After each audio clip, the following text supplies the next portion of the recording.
Welcome, fellow calligraphers. This is Susan Steele with the Society of Scribes based in New York City. And once again, it is holiday fair time.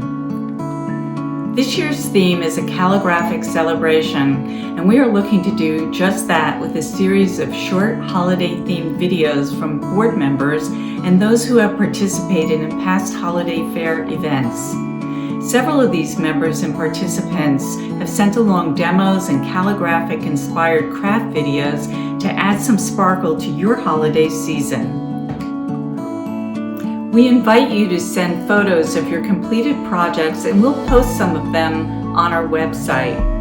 If you have any questions, please contact us at 212-452-0139 or at info@societyofscribes.org. And now, grab that hot chocolate or your favorite winter cocktail, and let's have some holiday fun.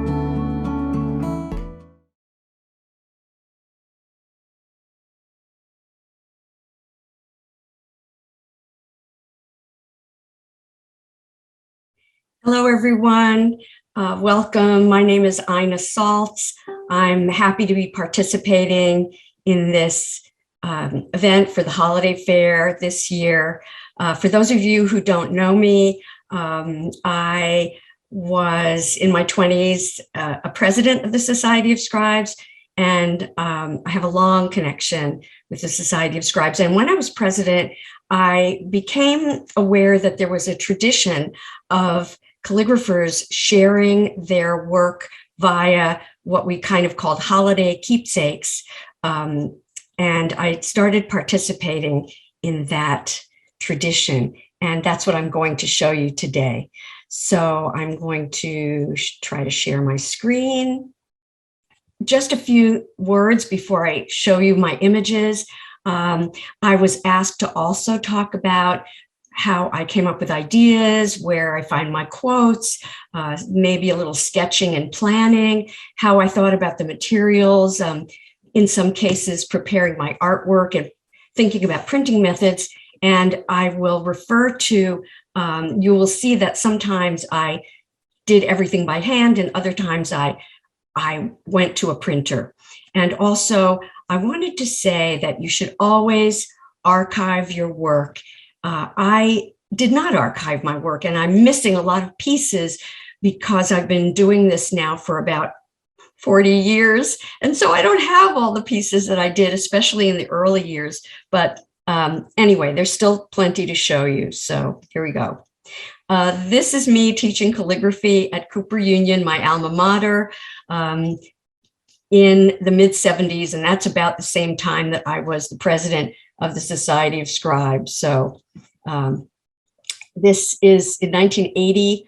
I studied with Hermann Zapf, and it was a transformational experience in my life. And I exchanged calligraphic keepsakes with Professor Zapf up until the time that he passed away. Here we are again in that same workshop. So this was the first calligraphic keepsake that I was able to find in my files, 1981. And it was printed on, I wish you could feel and see these pieces because it was always important to me, the tactile quality and the production of it. So this is on beautiful Japanese paper. And I was working with an illustrator at the time, Barbara Glazer, and she did that little illustration printed in red. So she collaborated with me. This is the first one that I thought about as a to commemorate the passage of time, since it was being exchanged on the new year. And this was offset printed in 2 colors on Japanese paper.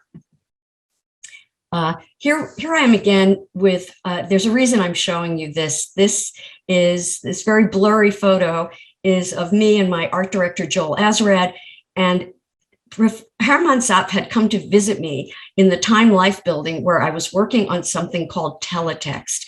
And you may know that he was in the forefront of the electronic and digital typographic revolution, and he was very interested in what we were doing, and I was honored by a visit from him. And this was my next holiday card that I was able to find.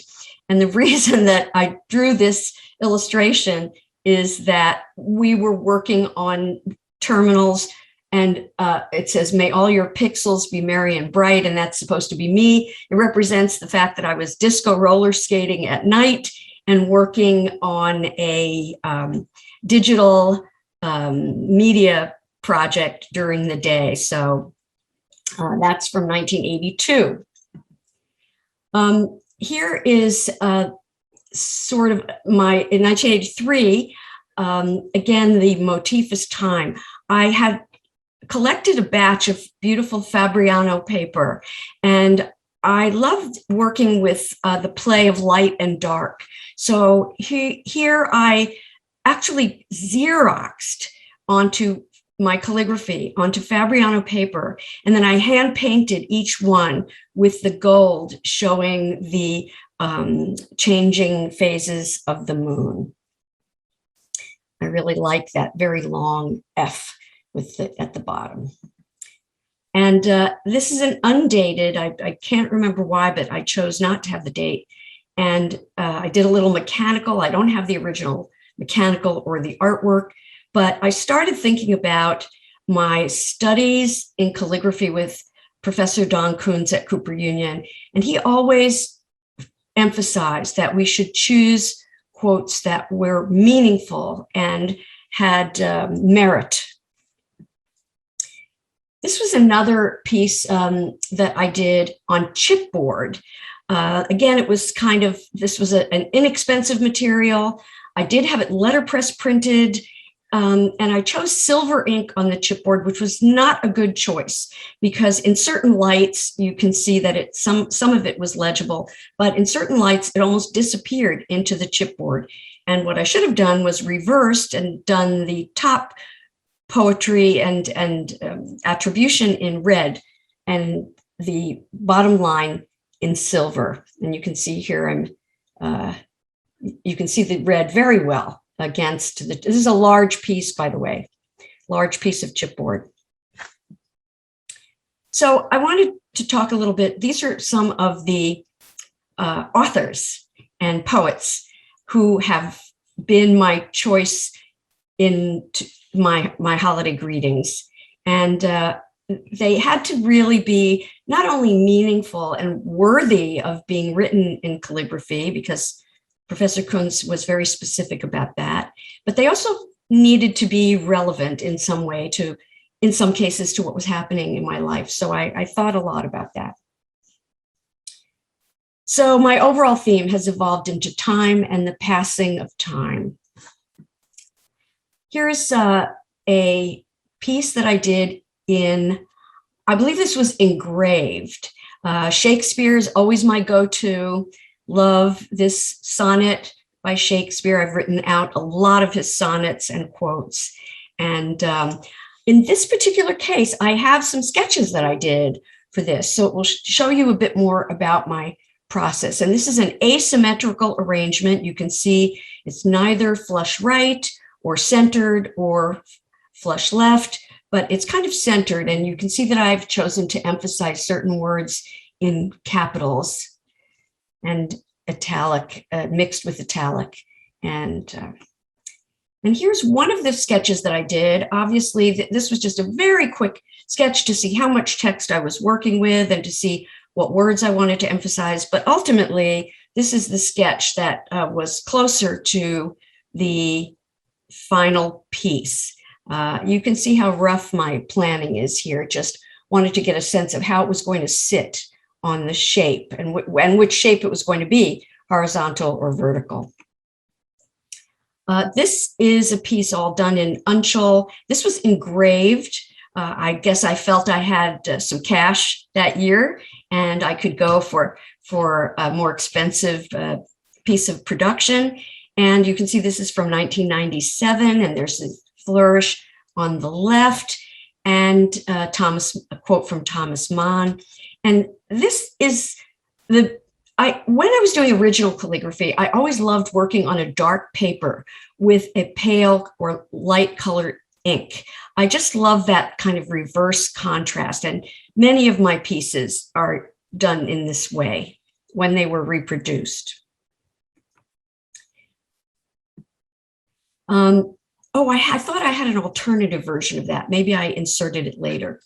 This is, I'm assuming, the new decade, 2000. I'm not sure which year this was. I've tried to put these in date order, but at a certain point I decided to omit the dates because I realized that even after the year had passed, I was giving them to people and students, and I didn't really want my work to be dated. So this was printed in offset on a rough gray paper that I tore along the edges. It was not a decal piece, but I created a decal. It was kind of a rough tear. And this is a white ink on this dark gray paper. I was working at Golf Magazine at a certain point, and I love this quote. I love the P.G. Wodehouse, stories. And so there's this quote about a particular point in time when all nature shouted for. Anyway, this was engraved in green because I thought, golf, green, you're on the golf course. And again, you can see that I'm emphasizing these quotes with certain parts in capital letters. Now this was originally a very large poster, 19 by 26, printed on a blue stock, but I don't have access to it right now. And so instead, it was also published in a book called Typography Sketchbooks by Stephen Heller. And this is the spread where my work was printed. This was from my response to the 9/11 attacks on our country. This was my patriotic response to take the beautiful words of America the Beautiful. And there's such beautiful poetry. We all mostly know the first verse, but there is incredible poetry in all the verses. And this calligram represents all the verses of America the Beautiful. And then you can see that for Alaska, I used my sign off and the name of the author. And then I used Hawaii for my calligraphy credit. But this was done in the really a moving period of time for our country. And I really wanted to express that. And I used about, I think, 3 different nibs. And it was all written out with no sketching. It's incredible to me that I was able to do this with very little pre-planning. I just had a feeling of where I was going to end up. I can't explain it. I was in the zone, and it all worked out just perfectly. This piece was an experiment. I had worked early in my career at William House Regency. They printed wedding invitations and greeting cards, and I decided to order something from them because I would get a discount. And I had it on a blank card, but it had a little bevel in it. And I wanted it silver engraved on a cream card. And then I painted over each one. And then I wiped off the paint and was left with the silver I'm sorry, if I said engraving, I meant thermograving. Thermograving is a less expensive process than engraving, but it's meant to mimic engraving. So again, this is in 2 languages. It's a beautiful poem. The French is in italic. The English is in tiny little Roman letters. I wrote this very small, and I was very happy with the way it came out. And again, it's sort of centered on the page. And, you know, sometimes I don't print enough of these things when I get them commercially printed. And so I go on to try doing different versions of them myself. And so this is a version that I made by copying the original artwork onto tracing paper using my Xerox machine and my desktop copier. And then I cut that up into the shape that I wanted. I had some beautiful paste paper, marbleized paper rather, and then I punched little holes in it and tied. I had bought in the garment district a big roll of red yarn, giant roll of red yarn. And so I decided to incorporate that into some of my pieces. You'll see more than one coming up with some red yarn. So some of the people on my list got the thermograved one with the paint and the wiping off the paint. And some people on my list got this one, which was more of a handmade job. This was copied onto, this was again, I used my copy machine. I found this red vellum. I don't remember where I found it, but it was beautiful. And so this is a quote from Lord Alfred Tennyson, ring out the old, ring in the new. This was probably my most expensive printing job. I guess I was feeling that I had the money to spend, and it's a little hard to see. This is on a black background, and it is 2-color foil stamping. Foil stamping is a rather expensive process. This is a quote from Sir Isaac Newton with a really, big juicy flourish at the bottom. And I chose to do the greeting at the bottom in gold, and the rest is silver. It's really hard to show in a photograph, but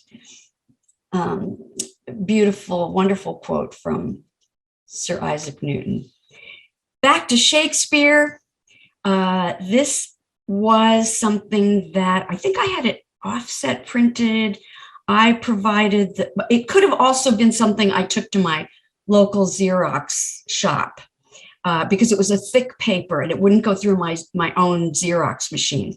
And down at the bottom, it's a little hard to see. I made a little bit of gilding and I stuck a little piece of gold leaf on the bottom because I wanted always to make, if I could, to have something hand done on each piece and to make it unique.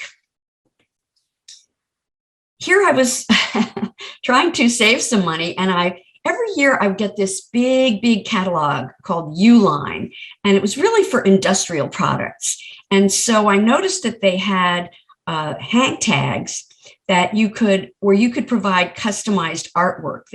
They gave you that opportunity. So I decided to try this hang tag. It came cut like this with the hole cut out and the reinforcement around it. And I think I tied something into it, and each one had something different.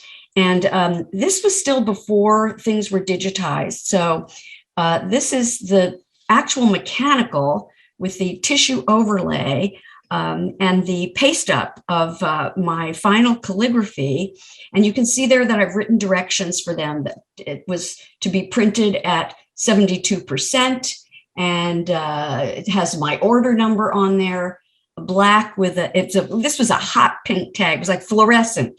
So I thought that was pretty cool. I really liked that. And it was not expensive because it was a commercial product that was ordered in bulk. And I don't remember what it was, but okay. I also love Chinese papers. I believe they're used for funeral purposes, but they have gold leaf. They're sort of all different. In this particular case, I Xeroxed right onto this paper. It did go through my Xerox machine, even though it had some sort of crinkles in it. And this, you can see this is very casually written. and almost handwriting in a way. And I punched a hole in it. I folded it over. I punched a hole in it. I put a reinforcement and I tied it with a little gold thread. So this was, these I would do generally about somewhere between 250 and 400. And because I decided to include family and friends in my calligraphic mailing list. It wasn't only sharing with calligraphers. I shared with everyone on my list. And so, you can imagine doing 400 of these. And you could only feed the paper through one piece at a time. And this is a piece that I did. Again, I hand cut both of these pieces. You can see the red yarn again. And this had a back. This was a front and back. And there was supposed to be a photograph pasted on there, but it was rubber cement. And of course, you know what happens with rubber cement over time. So I didn't really know that I was going to have to make this last. I don't remember what photograph was on there, but there was a photograph. And here I'm back to the Chinese paper. Again, they come in a lot of varieties. And this was a very tiny piece. I know that in a Zoom presentation, you can't really, I should have put a quarter or something there to show that it was tiny. I think the whole thing was about 4 inches square. And that includes the entire piece, not just the writing. So, and so I did a piece of tissue paper, copied in my copy machine. I created a little collage. I pasted it on there using a little collage over the top with that strip of orange paper. And then the whole thing got pasted onto a small piece of these Chinese papers, a sort of a rice paper with orange paint and gold leaf. Now this, I could not find any reproduced pieces. This is my actual artwork for 2008. It's really not a piece about time, but it's a wonderful quote. The artist is nothing without the gift, but the gift is nothing without the work. And I love that quote. And you can see that this was very much influenced by my calligram. Everything's kind of very loose, no baseline, no planning, just written out. And anyway, this is, as I said, the original artwork. I'm not sure whether you can see that some of the ink is slightly grayish. I use Higgins Eternal. Now, this is a piece that from 2009. You can see I did put the reason the picture is on here is because the whole thing is a color Xerox of the original art. So if you look really closely, you can see that there is pencil underlines that I did on a Canson paper, and then I pasted on the picture. And then I Xeroxed it, color Xerox, and then I pasted the whole thing onto a white piece of paper. So that has actually 2 layers, and then I tied it with a little bit of green ribbon. I really like having the ribbon on these things, or the yarn. I think it just adds a lovely touch. This is a photograph of me and my husband, Steve, that was taken by a very dear friend. This was a silk screen. I was working at City College. The printmaking shop was right upstairs from my office. And I thought maybe I should commission a student to do a 2-color silk screen of this quote from Carl Sandburg. It wasn't really the greatest choice, because if you know anything about silk screening, you know that the quality of the screen, the quality of the ink, the viscosity. To make a long story short, many of the pieces were either too thick, the thins of my calligraphy got too thickened up, and many of them, the ink didn't completely contact the black paper. So this was done on black paper, actually on, I can't remember the name of the paper now. But this was one of the better ones. So this one looked good, but a lot of them were not great. And some of them I couldn't use at all. In 2011, I was back to making my own handmade pieces. I copied my calligraphy on my copy machine onto fluorescent paper, and I cut that out into this shape. I pasted it on a piece of black paper that I had cut out. I punched a hole in it. I made little hang tags and tied them on with the red yarn that I will have a lifetime supply of the red yarn. This is a double weight letterpress piece. This is the first time I think that I went to Peter Crudy, letterpress printer in Williamsburg, and I wish you could feel this and hold it in your hand, because it just feels so delicious, the impression of the letterpress on the dark paper. And this is actually white ink. It doesn't show up as white because you would need a double pass, and you don't want to do a double pass because then you would thicken up the fins, or you might have a possibility of thickening it up.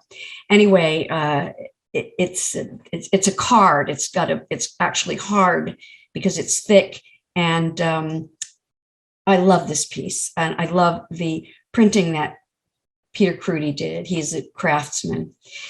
I got a sewing machine, and I decided to use the zigzag stitch to do a little collage on the top there. And again, I used my Xerox machine to copy this quote from Vincent van Gogh.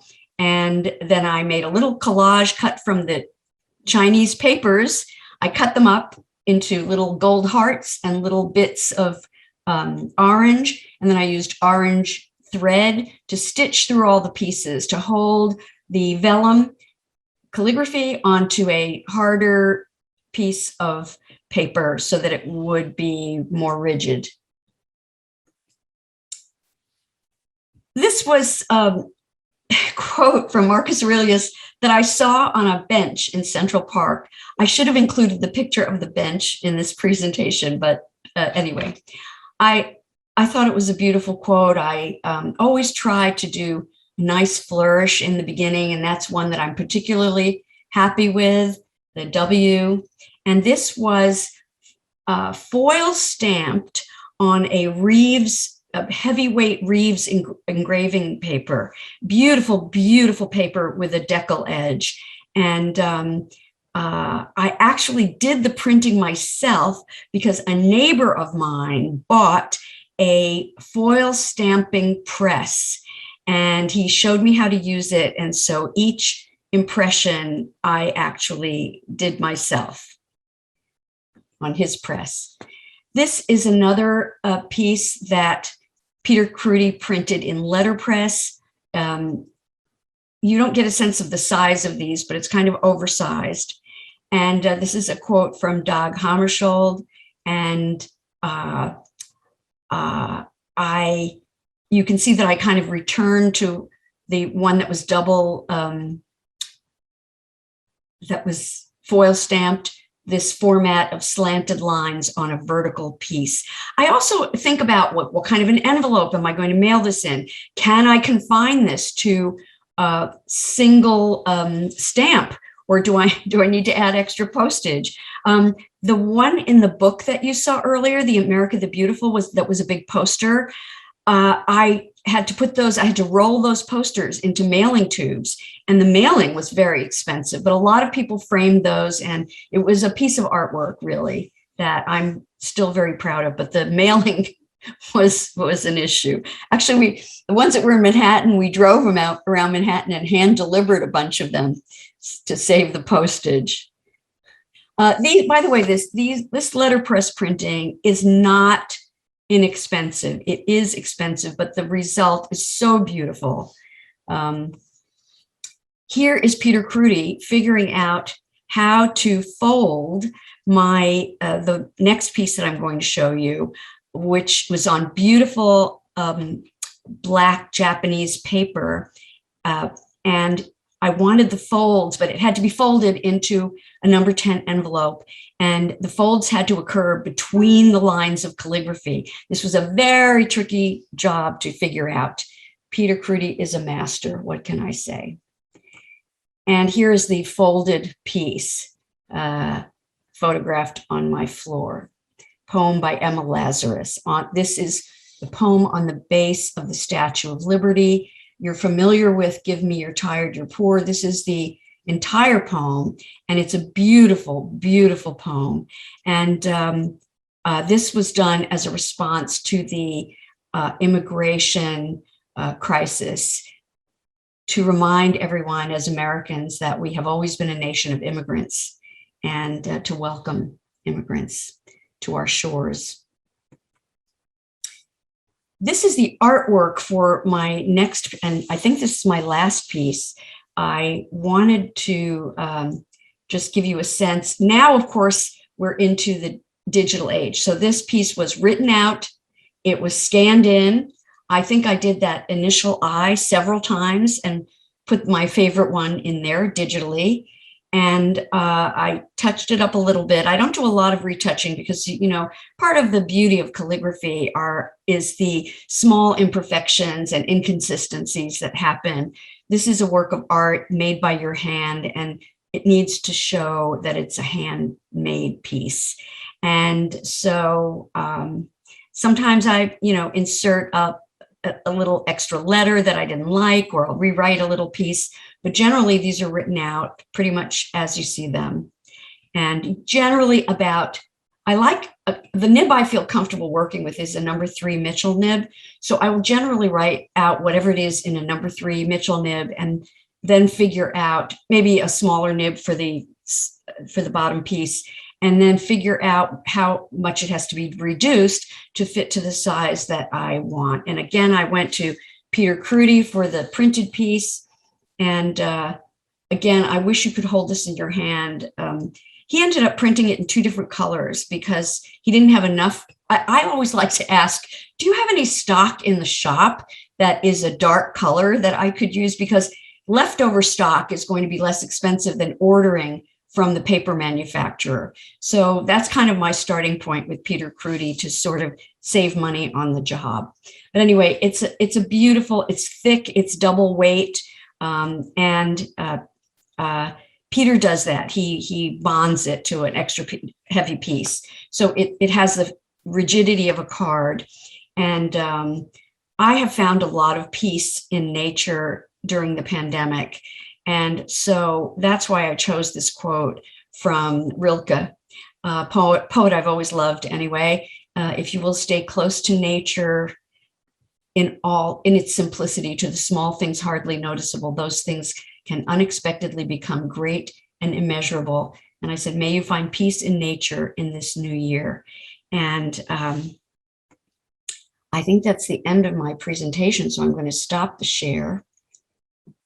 And I hope you enjoyed that. I wish I could have found more pieces that I did over the years. I would say to you, again, save everything that you do, save your original artwork if you can, and don't just throw it in a drawer or hope that somewhere you saved it, and think of it as an ephemeral piece, because at some point you will want to look back on your work. So that is my presentation, and I thank you for your patience, and I hope that everybody learned something.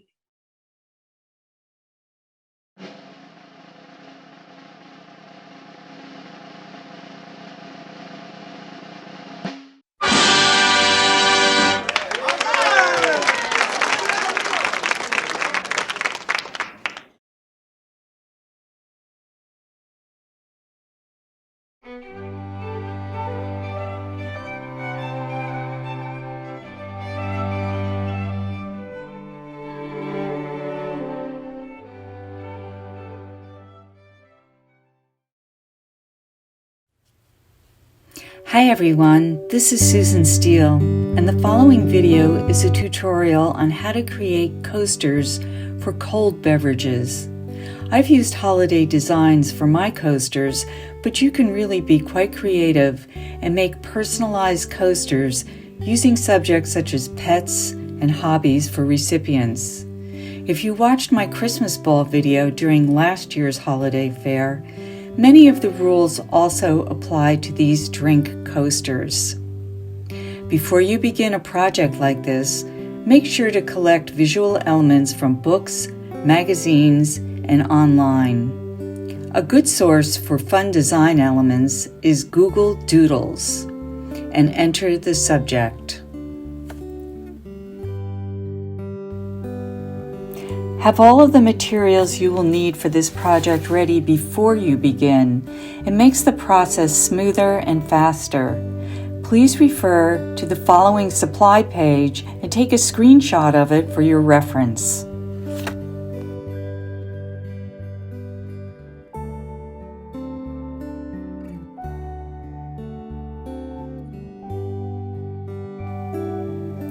The size of the cork base I used for the coaster was 3 3/4 inches and was beveled around the edges. I have left just the slightest bit of room between the edge of the coaster circle of paper and the actual edge of the cork.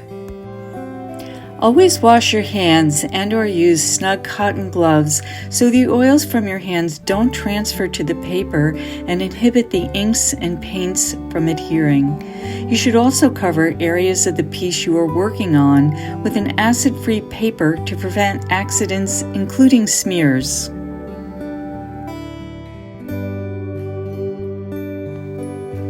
I always recommend doing a very tight layout for any project that requires design and especially mixed media. My go-to is grid paper and tracing paper. It is so much faster than doing multiple sketches once you have your concept. Grid paper also helps to get the proportion of the elements in harmony with one another in your piece. Using a drawing compass, draw a circle with the 3 3/4 diameter on your grid paper and leave a pencil mark where the center is. Using tracing paper, tack a piece or layers of paper over your initial circle and begin to experiment with circular design and elements. Once you have decided on your design, remove the tracing paper and create a tight, finished design using your compass, grid system, and your finished design from the tracing paper. An easy way to measure the area for your calligraphy on this piece is to use a string and tack it around the circumference of the area as in this photo. Then simply measure the length, or you can use tracing paper and write in the area, estimating until you get the size that fits and looks good. A good idea is to create a palette of colors, color combinations, and painted elements you will be using so there are no surprises. Make notes next to your colors so you don't forget the mixes or what nib you used, etc. It is important to use the same surface for this reference as the final. Use a 4H pencil and lightly either trace or recreate your design in detail on the arches paper. Do not press down hard or you will indent the watercolor paper.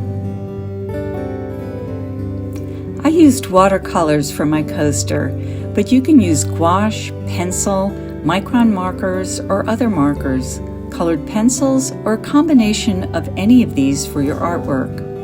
I also decided to paint a cork-like border so that any cutting or trimming imperfections don't show. You don't have to do this, but if you do, use the compass to redraw your outer rule for trimming so that you can easily see it. You may use an X-Acto knife or a small scissors to trim the coaster.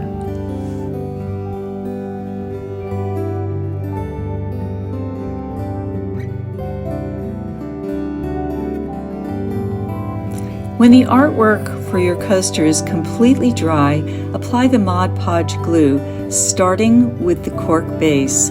Lightly coat a 1-inch brush, foam or other, with the glue. I put a small amount on a paper plate, moving the brush from the near circular edge to the center in smooth strokes. Lightly circle the coaster near the edge when finished. Quickly use the same process on the underside of your artwork. Cover your artwork with a square of wax paper and press. Put a square of wax paper above and another square below your artwork, and place your artwork under a heavy book for 24 hours to dry. Once the glue has dried the next day, take your coaster outside and place on a mat or newspaper to spray with Krylon fixative. Keep a distance of 12 inches, lightly and evenly spray the coaster, including edges. Allow to dry for 20 minutes and repeat another 5 to 10 times. You may also spray the cork backing. Enjoy your cool coasters with your favorite cool beverage.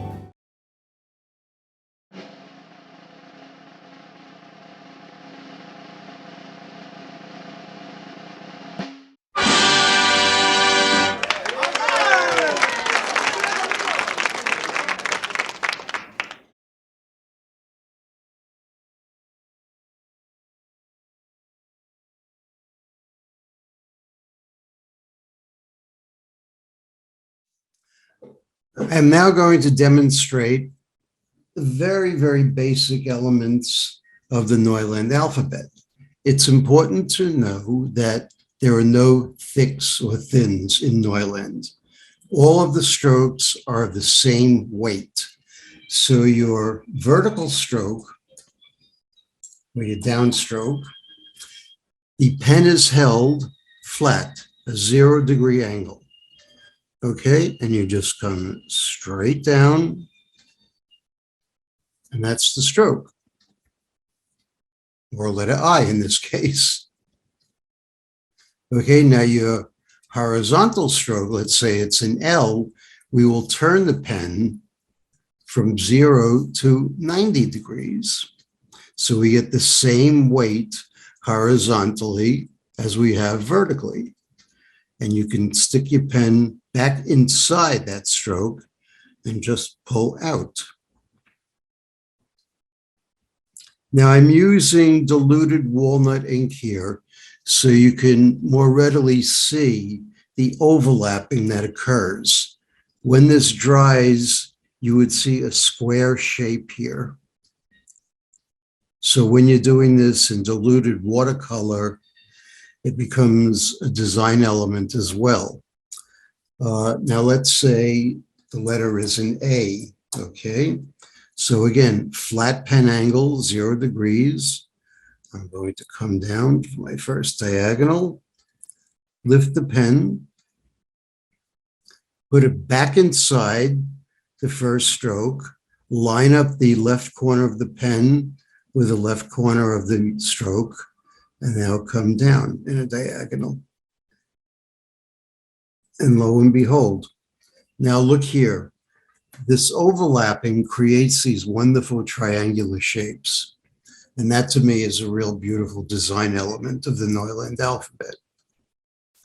The flooding that occurs on the bottom, that doesn't bother me. It lends some charm to it. Of course, if you were doing it in full strength ink or color, you would not see it as prominently as you do here. Now, there's not enough time to demonstrate the entire alphabet, but take my word for it, it's relatively easy. As you can see, the weights are the same all throughout.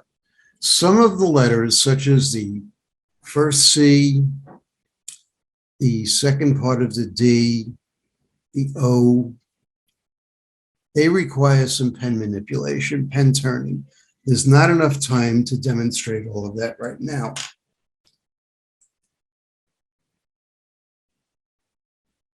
So I'm just going to demonstrate only a few of the letters to give you an idea. So we have I or L and A. Now B would be, put your pen back inside.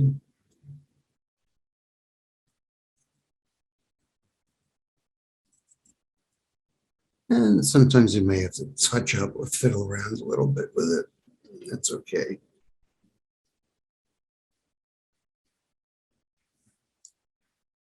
Now, the rounded C, as I said, requires some manipulation. So we'll opt for a very simple type of C like that, okay? D.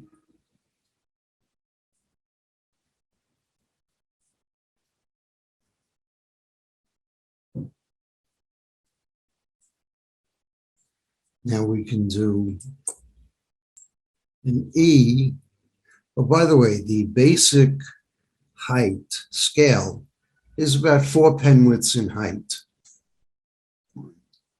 3 or 4, depending on how heavy you want them to look. So I'm going to do 3.5 for this E. Sometimes there's not quite enough space in the center to allow for the crossbar. In this case, there just about is. So you have a pretty dense looking letter like so. If you don't have enough space, it's okay to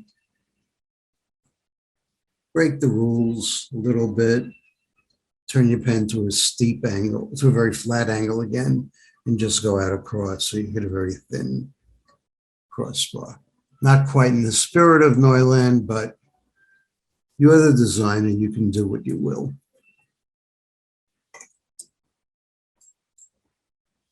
Oh, let's take, for example, now an H. Again, turn your pen for the crossbar to a very steep angle. Now you can either go back inside, as we did with one of the other letters,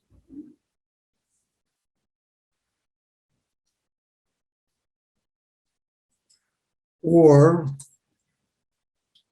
you can just barely touch the edge of that vertical stroke if you don't want to get that deposit of ink in the second stroke, and just barely touch the vertical.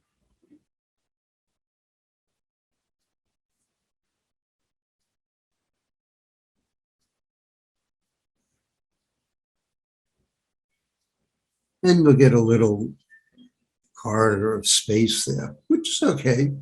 You know, you decide, it doesn't really matter. Now you're looking at this in a vacuum, but if you were to do an entire line of letters or a sentence or something and left these little gaps here, they might serve as a design feature, and it could add a little lightness to the overall look. You decide. I like doing M, not just because I have it in my last name, but I love the overlapping that occurs, the triangular shapes.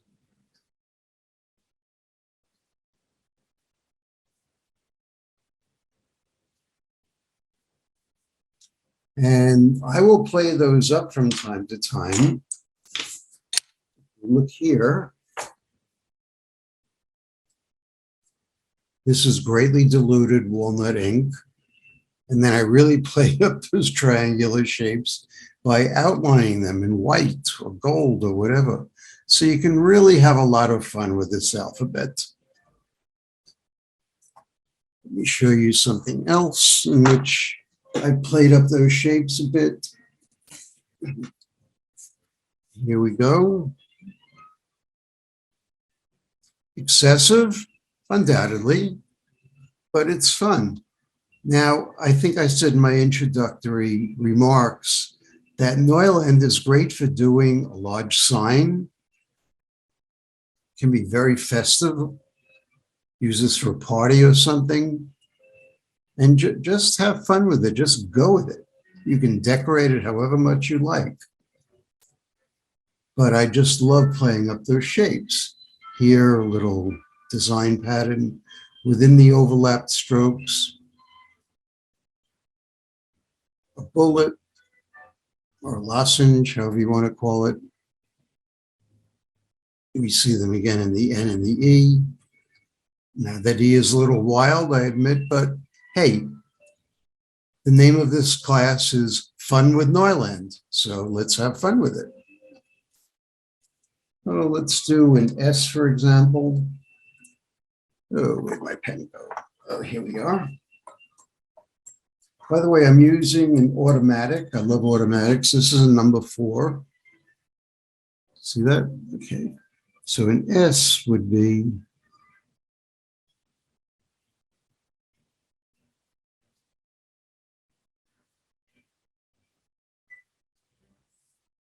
okay.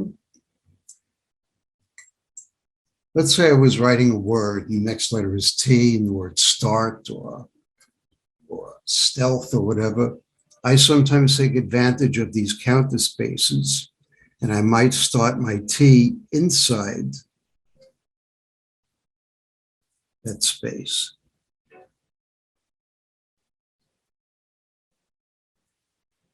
Because I'm also looking at the very interesting counter shapes that result from placing the horizontal of the T inside the counter space of the S.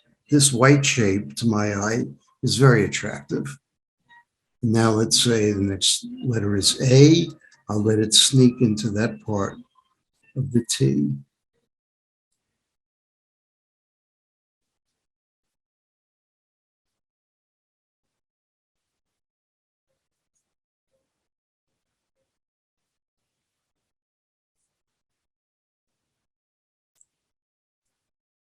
So these are very nice spaces. So be aware of that. You have a lot of latitude with this alphabet. As I said, it's really a joy to design with it. Oh, let's take W, or how about a Y? Okay. Now, I could do this, which creates a nice counter over there, as opposed to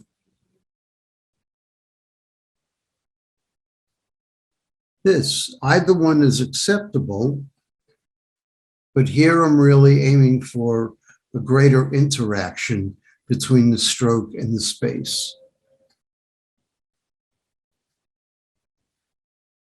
So it's for you to decide. You have to play with these things. And as you know, when you design a passage, you generally do not just write it out once. You write it out initially to get a sense of the overall look of the piece, and then you start to make various changes as need be. So that's it for demonstrating the basic strokes of the Neuland alphabet. Again, it's a relatively easy alphabet to master.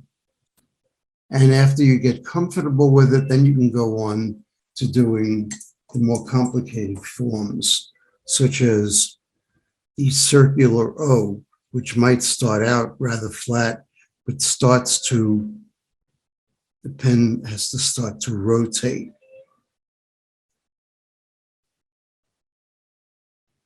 You see it? I'm going more slowly on this. And I'm not saying I'm going to get a really beautiful letter. Maybe I'll get lucky and it'll come out okay. I'm constantly turning, going into here. And then if I have to play with the corner to fill it out, I will. Nobody will be any the wiser. What matters is the finished product, okay? So this takes a little more time. A lot easier to do this, which you might prefer anyway, because look, we're getting those overlapping strokes and getting those wonderful shapes. So you decide and enjoy. So now we're going to move on to playing with some color. Just give me a minute. So now we're going to write in color. And we will also use the wet on wet or wet in wet technique of writing a letter and dropping color into it.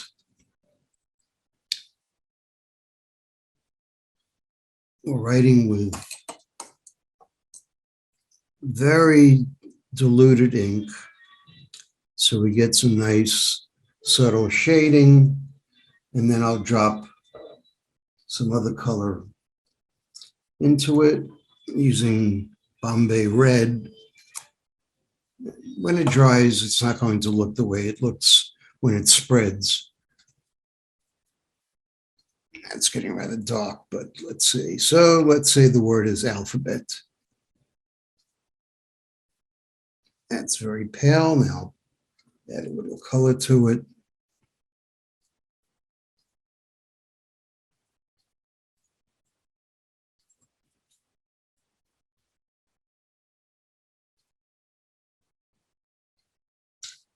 Now that touched the blue of the L, so part of that was carried into the stem of the P.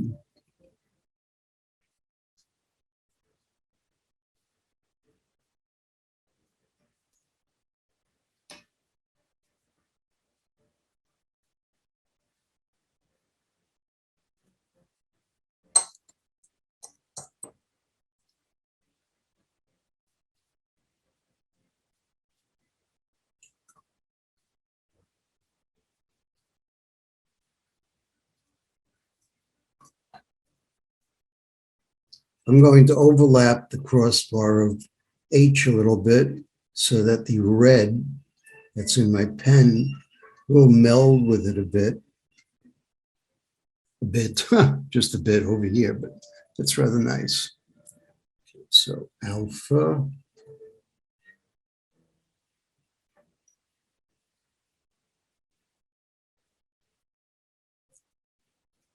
Now, I'm using readily available inks here. The look will be a little bit different if you're using gouache because that's more opaque and thicker. But it doesn't matter what you use. The effects will be relatively the same. The look may be a little bit different depending on the viscosity of the medium. This ink is very thin, so it runs more quickly than gouache would. But I love getting these effects of color flooding to one part of the stroke and staying relatively thinner or clearer in the other part of the stroke.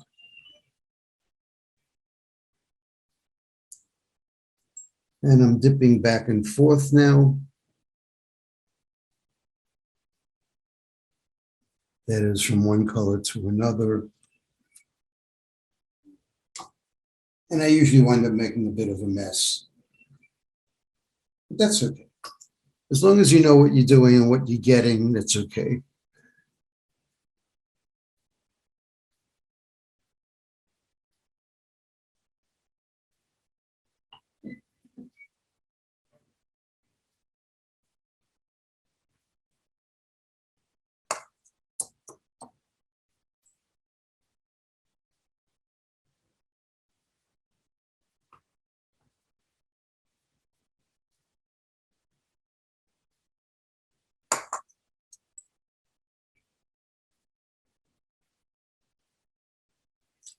So very simple. Now, this is a demo, so it's somewhat hastily done. When I'm doing more finished work, I will definitely take more time and more diligence with it.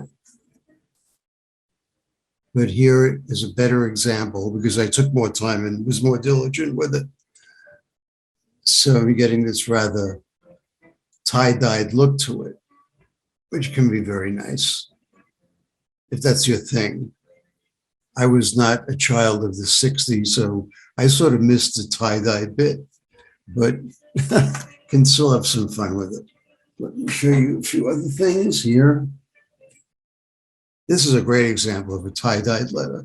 So that's some of the 3/8 Pratique pen. You can get them from John Neal.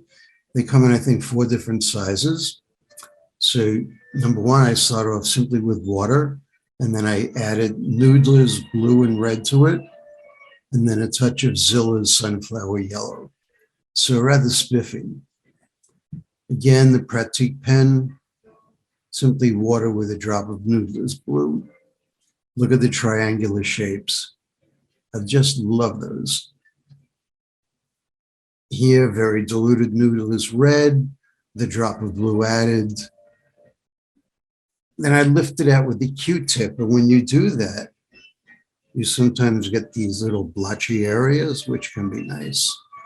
Z, I played around with a bit more. I used a music nib, 5-line nib, and then the Pentel sparkle pens, which are these guys. Okay. They come in different colors. I would suggest you use them within a day of buying them because they dry up pretty quickly. Well, perhaps not that quickly, but I don't know of any of these pens that have lasted more than several months. But they're very inexpensive and you can get some nice effects with them.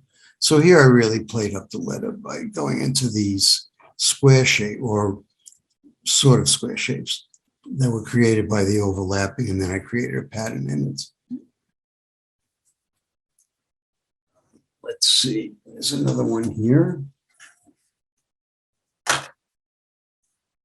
This I did for Trivial Pursuits. That's an annual calligraphic festival that the Friends of Calligraphy in San Francisco does every January. So I taught this earlier this year, and as you can see, had a good time playing with color, creating different effects, patterns. Those of you who are Zentanglers can have a field day with these letters, creating these tangled patterns. There's another one on the other side. Yeah, here we go. And there's this one. Oops.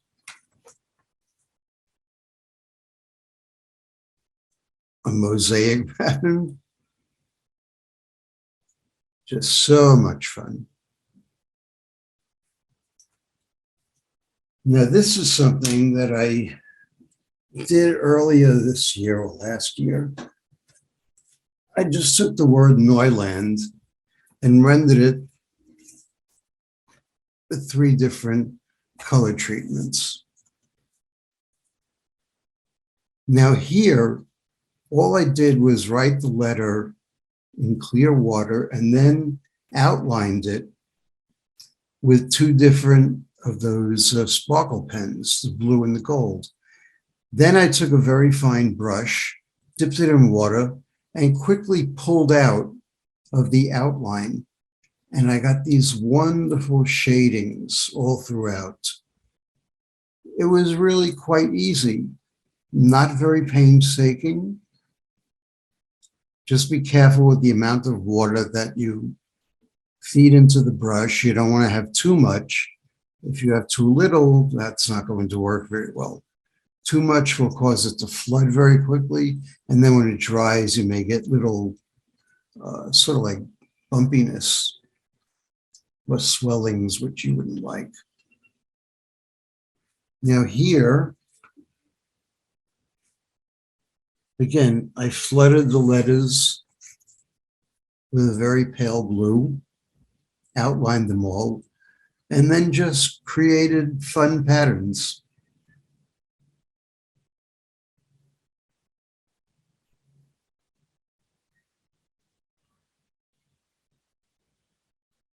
Certainly for a party, this would be very appropriate.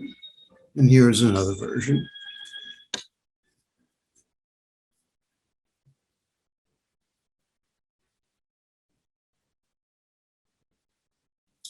This to me is very liberating because this is pretty much the antithesis of the way I generally work.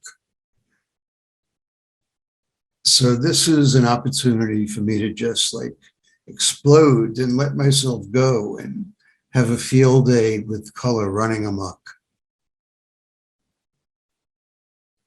And finally, I have this little version.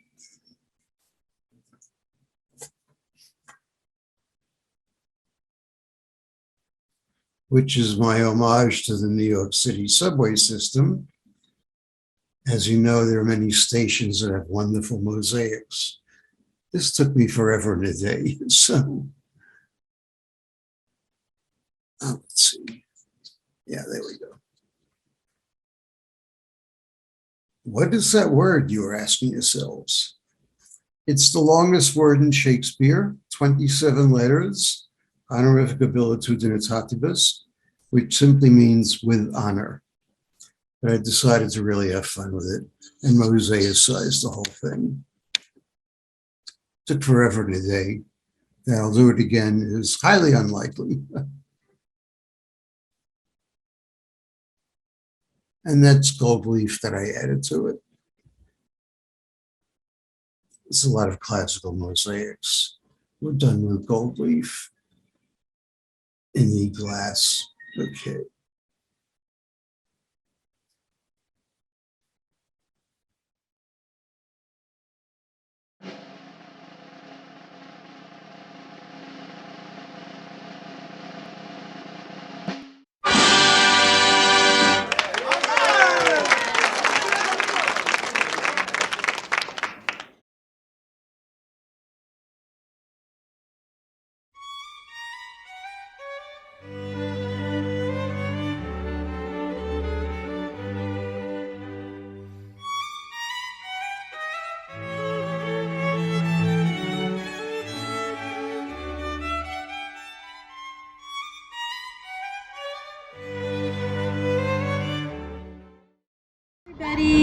It's Anna from the InkPad. Welcome to our shop at Chelsea, where we've got fabulous rubber stamps and stickers, all kinds of cool pens.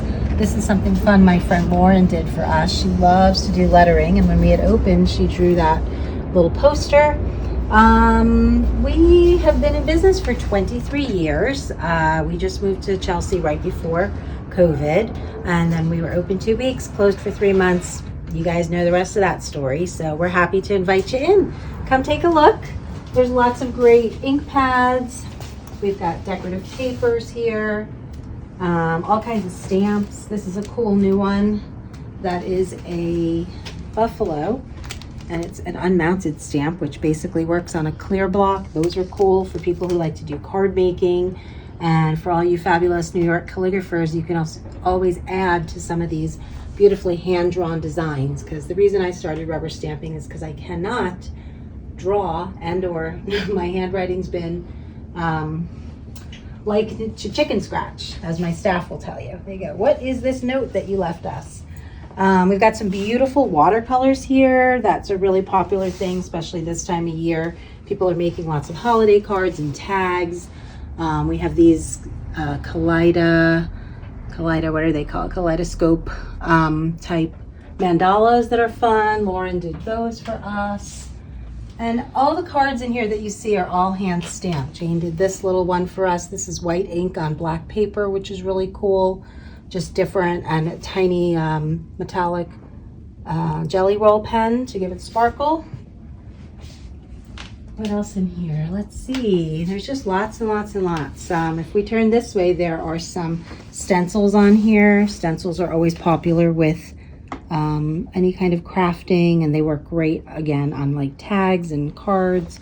These are little strips of washi tape that are new that have come in from Japan. Those are kind of fun to, I'm sure all of you crafters can find something fun to do with those. Handmade papers here. And these guys, there's lots more stickers, little pandas that are cards. These are fun. I'm just gonna flip this because this is a gorgeous thing. This is Pepin, and they're from Amsterdam.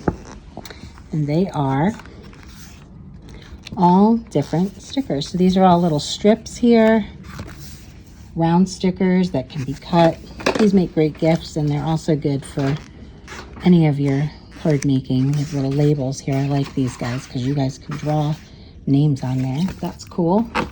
And then if we come around this side, we've got all of our fabulous tools over by the counter here.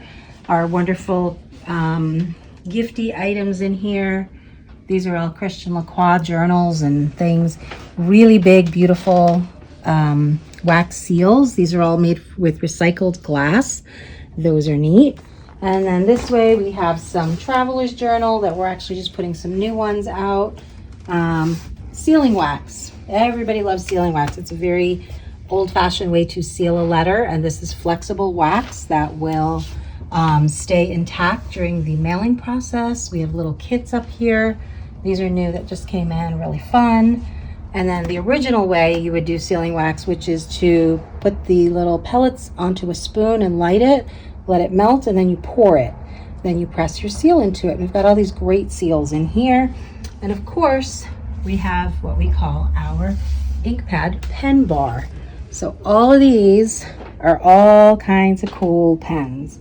Pens for writing, pens for drawing, pens for sketching, pens that will work on things like stone and metal and glass. So a little bit of everything. And then we get to our embossing powders, which are down here. That's something we're going to show you today. Got some journals over here that are really pretty, good gifts as well. These are some more beautiful of the Christian Lacroix. Look at that. That's like embossed. It's so nice. Cool stuff. And of course, you would not be a complete trip to the ink pad without our New York stamp section, which is all right over here. And we've got, of course, lots of paper, some that is printed, some that is not printed that you can make your own designs on. And our wonderful selection of New York stencils, which are right up top there. They're made exclusively for us from Michelle Ward. So that kind of gives you a little tour of the shop. There's things tucked in here everywhere. People tell me that they could look here for days, and every once in a while there's something that I cannot find because we moved it somewhere. Anyways, come on over. I want to introduce you to Chi, who is going to be doing our embossing demo. Hello, Chi. How are you? Hi, everyone. Welcome. I'm Chi. I'm a member of the Society of Scribes, and we love coming here. It's impossible to leave without being inspired or finding some really new cool pen to try. Today, we thought it'd be fun to try writing with these Zig emboss markers. I think last year, Anna showed you how to emboss using a Versamark pad, which can be re-inked with a re-inker. But this year, we're going to show you how to do your lettering with a marker. Versamark makes a Versamarker which has a brush tip, which you can use to letter, brush letter, and then we will sprinkle embossing powder on it and heat emboss it. The Zig markers come in both a chisel tip and a writer tip, which is just a bullet tip, and it comes in both a large bullet and a smaller, finer end. I'm going to use the emboss chisel tip, which is this one, and we're going to write just a short word. We're going to go with joy because you can never have too much of that. The ink will stay wet enough for you to pour the embossing powder on it, and we have all these wow embossing powders. I am using a gold one, but you can also have hot pink or silver or opaque white, literally any color you want. So what I've done is I've sprinkled the embossing powder on and just kind of shook it off. It is sticking to the wet ink, and then now we're going to melt it with a heat gun. And I'm just going to go like this. And it might take a couple minutes, but you will see that it will turn a very bright gold. Here it is starting to melt. And it takes hardly any time at all. I'm keeping the heat gun moving a little bit.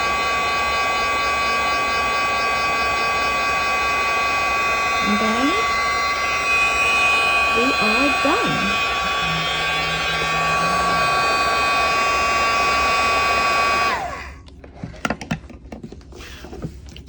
And there you have it. So I went back in with this one. I went back in with the smaller end of the marker to write some more, and then we sprinkled more powder on it and did the same thing and melted it. And some of these are done with the brush markers. So that's it. Really quick and easy and fun, and a great way to embellish your lettering. Thank you so much, and hope to see you soon at the ink pad.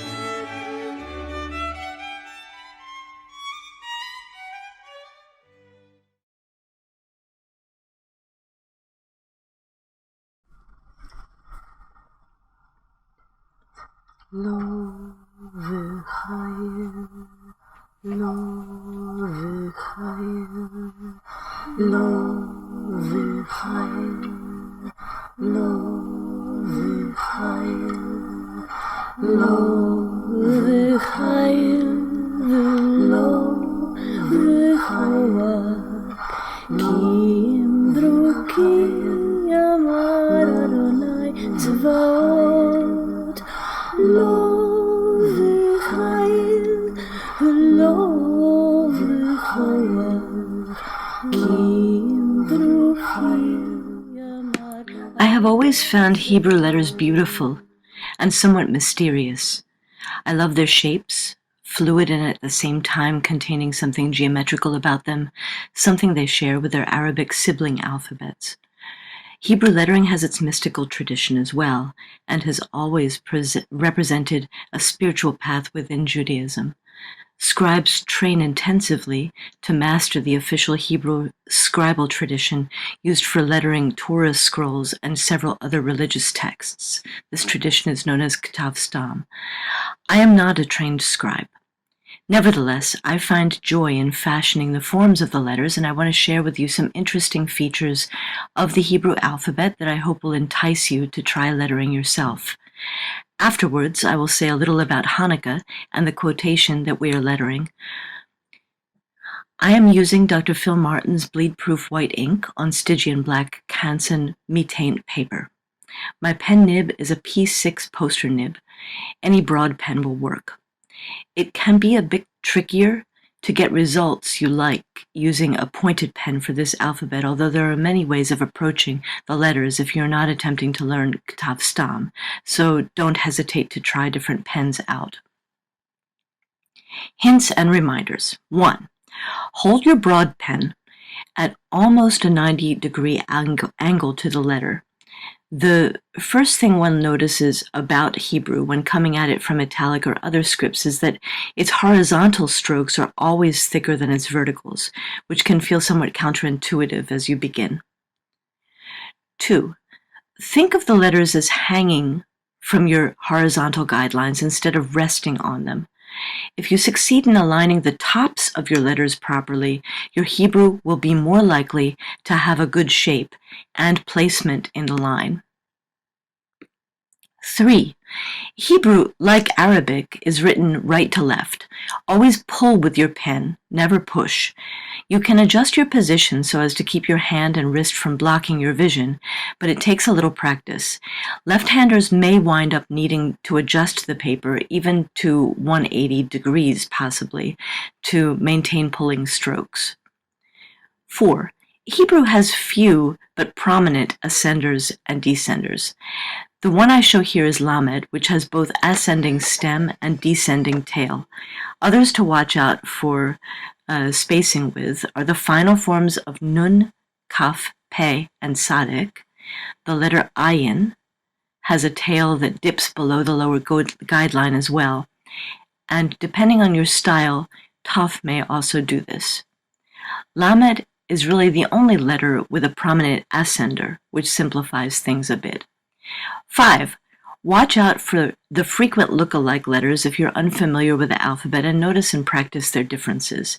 Hey and Het and Taf, Dalet and Resh, Bet and Kaf, Ayin and Sadek, Zayin and Vav. Last tip, 6. 6 of the Hebrew letters can be made to stretch calligraphically in a beautiful way that remains legible, as I have done a bit here. This also allows them to cover a larger space, which can be convenient for the artist. The stretchable letters are Dalet, slightly, Hey, Lamed, final Mem, Resh, and Taf. I want to add that in Hebrew, playing with the size of letters, as I do with the quotation I letter here, often lends not just visual interest, but meaning as well, which springs from the enormous tradition of learned commentaries in Hebrew, often added to the primary text in smaller lettering. You can find recommended books and sources on the PDF. Hanukkah and this biblical quotation, "Not by might, nor by power or strength, but by my spirit, saith the Lord of hosts." Zechariah 4:6. The story behind Hanukkah is well known. The Jewish Festival of Lights commemorates the Maccabean Revolt, which began in 167 BCE as a rebellion of Jewish fighters led by Judas Maccabeus and his brothers against the Seleucids, the contemporary Hellenistic Greek dynasty of rulers over the area of Palestine and Syria. The current Seleucid king, Antiochus IV, had decided to outlaw certain Jewish religious practices that had been condoned under previous Greek rulers. 3 years after the start of the rebellion, the Maccabees and their army attacked and captured part of the city of Jerusalem, including the temple. Eventually, the Seleucids relented and allowed Jewish practices to be reestablished, although many of the rebels fought on even afterwards, wanting total independence from the Greek rulers and to push out the Greeks from Jerusalem generally. They ultimately got their wish 20 years later for a short time, but that is another story. After they had reclaimed the Jerusalem temple from pagan hands, the Jewish followers of the Maccabees cleansed it, rebuilt the altar, and wanted to light its oil lamp, which in every Jewish temple indicates the presence of the deity and remains lit at all times. The story goes that there was only enough oil left for a single day, and yet the lamp stayed lit, to their amazement, for a full 8 nights. The lighting of candles on the Hanukkah menorah, called the Hanukkah or Hanukkah, commemorates the miracle. Each night of Hanukkah, one more candle in the Hanukkah is lit, until all 8 are burning on the 8th night. From the miracle of the lamp lighting, which was part of the rededication of the temple, comes the word Hanukkah, from the Hebrew word meaning to dedicate. The words of Zechariah 4:6, from a mystical vision of that prophet, are sometimes thought to have been used as a rebuke by the Jewish priests, some of whom opposed the fighting that the Maccabees were leading. The priests emphasized trust in God's spirit rather than in human strength or ability to fight. This idea of the priests disappoints some who've identified with the fight of the Maccabees, but I think of it instead as a way of encouraging humility and respect for others even during conflict. Debbie Friedman, a modern Jewish songwriter and singer, wrote a Hanukkah song based upon the words of Zechariah that I love because it makes a link between spirit, song, art, and peace. Her lyrics are, "Not by might and not by power, but by spirit alone shall we all live in peace. The children sing, the children dream, and their tears may fall, but we'll hear them call, and another song will rise, another song will rise, another song will rise. Not by might and not by power, but by spirit alone shall we all live in peace. Not by might, not by power. Shalom." Happy Hanukkah to everyone.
Greetings and happy holidays to all of you fellow travelers with pens. I'm gonna just do up for you a greeting card, and we're not gonna look at me. We're gonna look at what's in front of me on my desk. And what I have done here is drawn a couple lines. I'm gonna be working with a pointed pen. I'm gonna be working with gouache. And I've just done 2 baselines. And I made the space between the top and, or baseline to baseline. I made that about even because I want some space down here to do descenders. The ascenders aren't going to go past there, right? Nor are they going to go past there. The first thing I'm going to do is actually take a pencil and I'm going to eyeball for myself, draw out, right? Now, if you don't feel confident about doing this, what I recommend is taking my class. Now, what I recommend is doing a lot of practice, but also working on a guideline first. Most likely you'll need to enlarge guidelines for copperplate because we're working pretty big with a sender height of, a little bit more than an inch. Not too many guidelines come that large. But you can work it out in pencil on something like this first. And then if you have a light table, you can trace over it, right? I haven't turned my light on. But in any case, even if you don't do that, working in pencil, this is actually not calligraphy at this point. This is lettering. And you can take this wonderful tool, right? Called an eraser. One of the most brilliant things ever invented by humanity. Right, and I'm going to just leave that down there. I'll come back to that. And I think I want this to come out a little bit.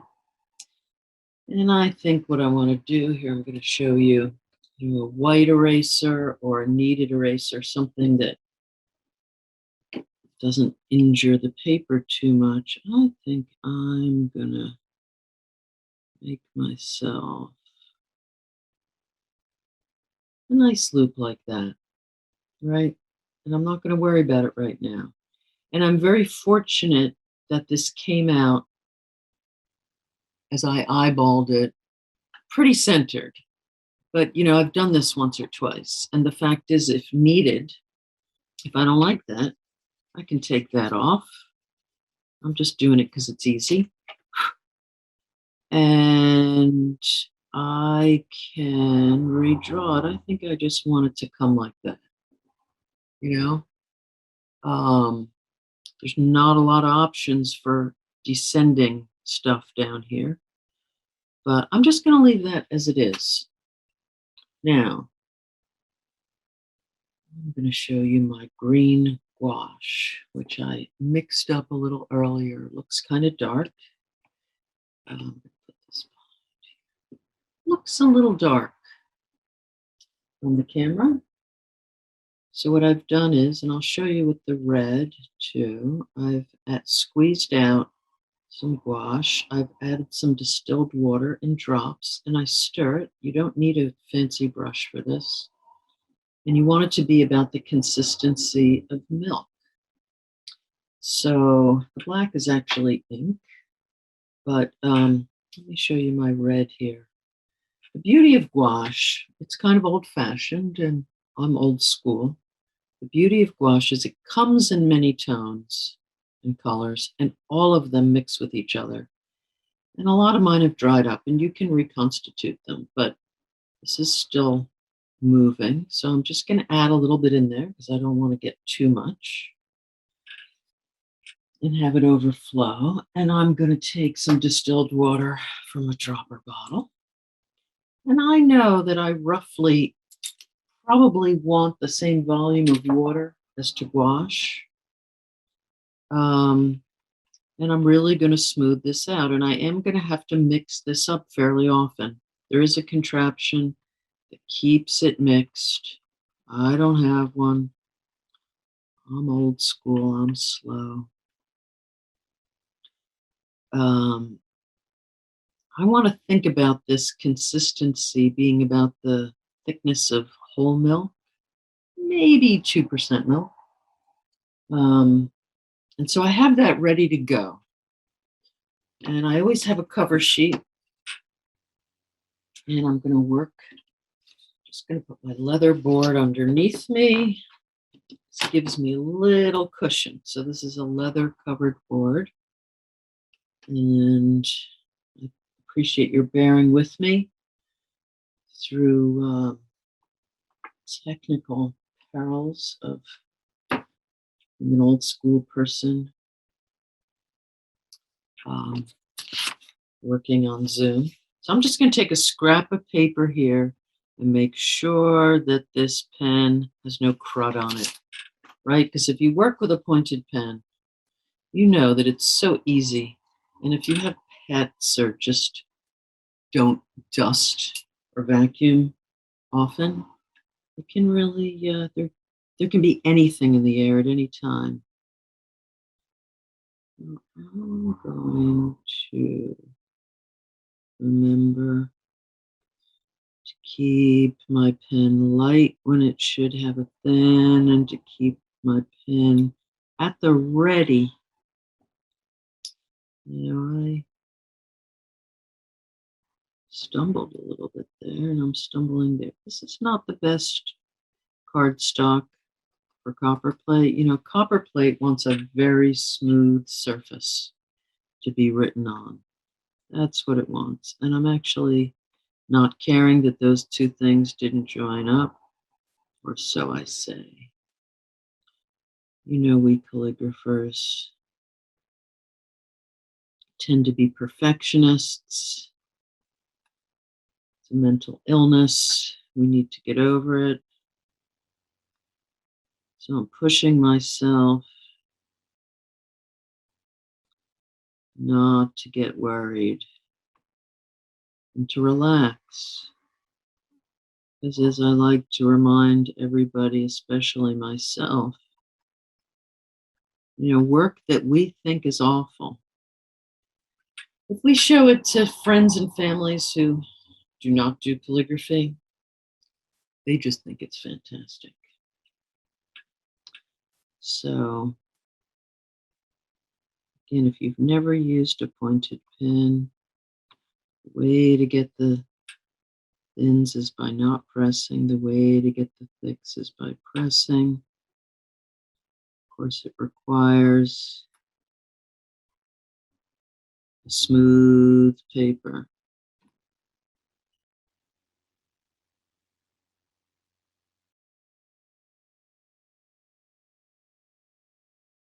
Right, and we know that copper plate is based on this ellipse. And we want the thickest part on the side of the roundest part. And we know that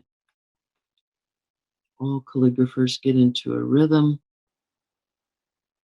It's not easy to do when there's a camera recording you, but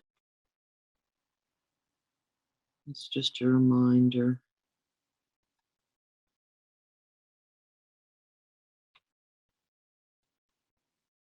Now, this is a fairly dark green.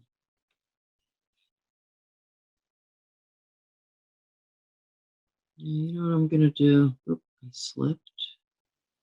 I'm going to loop this around if it'll let me. And I'm just adding this S on at the end. And I'm going to add this on. And you can see my pen, this paper is not the happiest paper. I'm going to clean up. It's not making my pen happy. And you can see this is where I hit a little slip. You know, touching up copper plate is not easy. I don't recommend it. You can end up making things into a bigger mess so easily.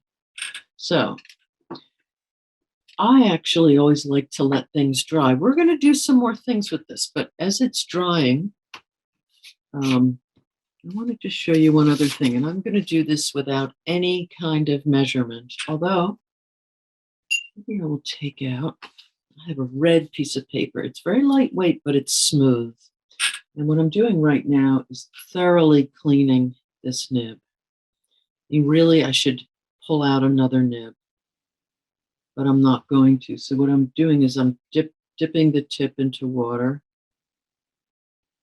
and I'm really working on getting all of the pigment out of it, squeezing the two tines a little bit. So what I'm going to be doing is working on white. So I have this piece of paper, and I'm thinking I'm just going to eyeball it, but I'm going to go back on myself, and I'm going to take out a charcoal white pencil, and I'm going to draw two parallel lines.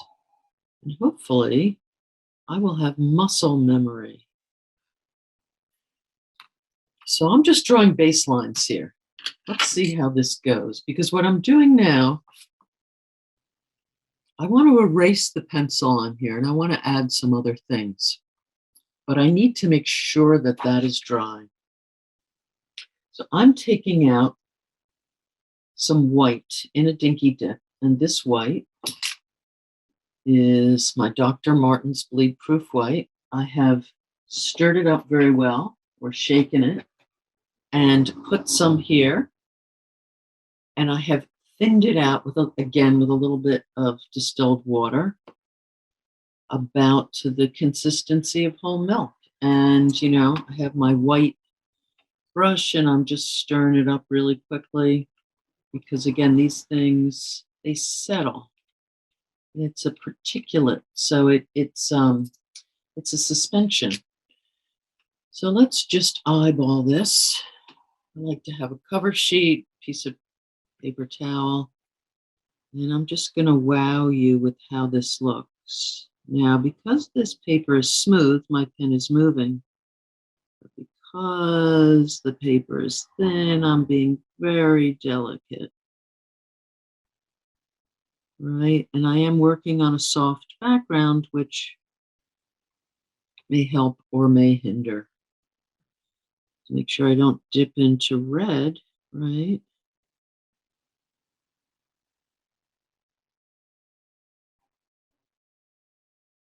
So I have a feeling people will agree with me. Doing something light on something dark or colored just makes the eye pop. Right? Right, I lost that, but I'm going to leave it.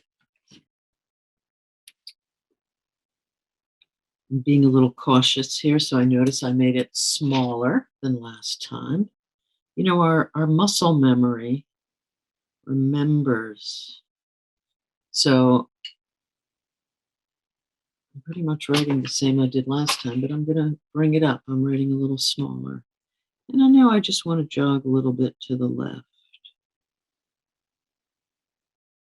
And another one of these super intense long H's. And I will say, if you want a colored paper, you want something smooth. So one brand that always works, that in my experience, is Canford, not Canson, but Canford. And I know you can get pads, you can get gigantic sheets. Even just white on black is just stunning. And, as I said, I love this. I love gouache. You can add a little bit of this Dr. Martin's to gouache, and in so doing, lighten it up so that you can write on a dark background.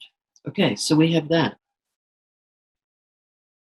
I love it myself. I think it pops out. Now I'm going to do on this the same thing I'm going to do on the other. Just add some snowflakes, right? These are little flecks. You can decide you're just going to do it in and around the letters. And I've thought about this.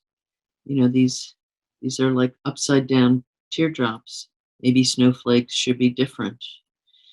But it has an effect. And what I'm trying to do is, like in similar spaces, similarly sized spaces. So I'm not going inside of every letter. But do you see how festive that is? Now, if we want to erase, right?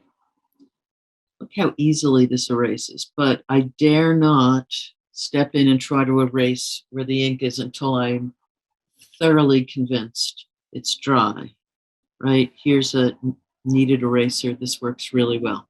So that's going to sit. I'm hoping this is dry. I'm kind of crazy and neurotic, and I would usually wait a little bit longer, but with a kneaded eraser, you can even, if you want to take a little more time, you can even just push down and lift up, right? You don't have to rub. Sometimes where it's thicker, it rubs. So I'm basically going to do the same thing, but let me show you another little technique. All right, I'm worried about it. So I can always come back later and fully erase everything.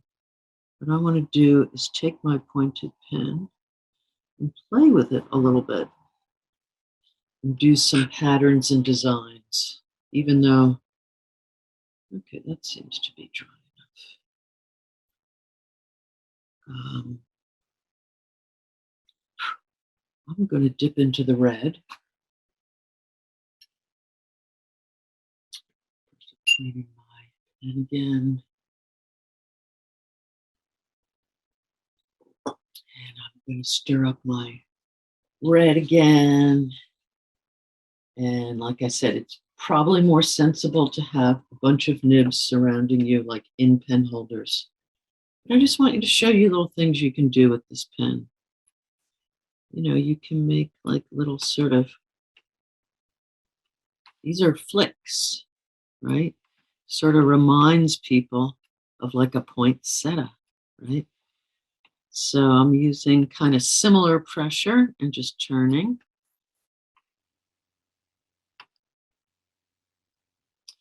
Here, let's try something else. I'm going to pull it in and press. That has a little more point to it. Again, as I'm moving around, I have to be aware of where I've already written or just made a mark on the pen. I'm not thrilled with this. It's okay. So what I'm going to try up here is pressing a little harder, right? So I get a thicker base. Up. Touch that up. Right?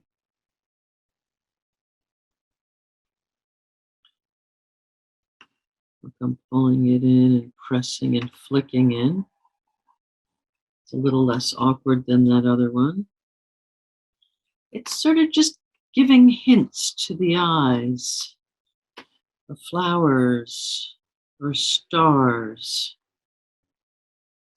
right? This one is funky, but I don't mind. So I hope you were able to see that. And I'm going to lighten it up a little bit. We can always add more flicks and flecks.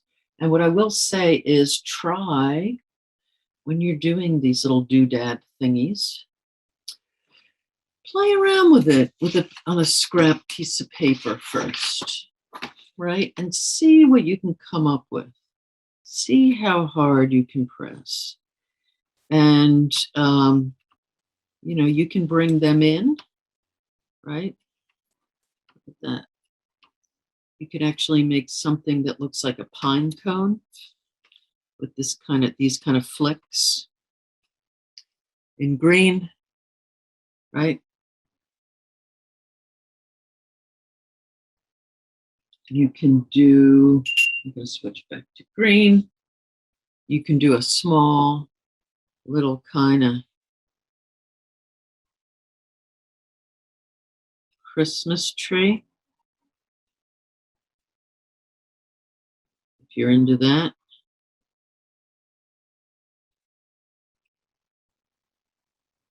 Gotta remember to dip. You know, or maybe it's just a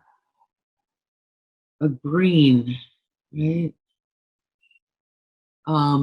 There's a lot you can do with these pens, but what I want to say to you is happy holidays. And, you know, I actually have a website called Harmony of Line, and Society of Scribes will be doing more classes, and hopefully there'll be some copper plate.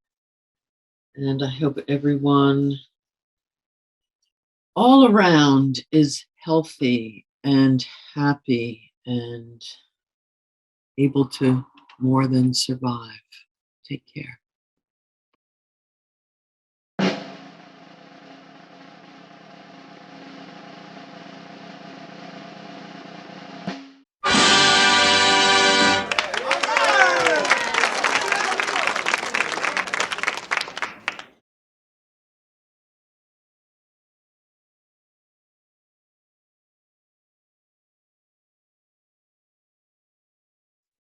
Among the many pleasures of working with Neuland is the fun of creating a monogram, especially a 2-letter monogram, because you can play around with the positioning and come up with all sorts of variations.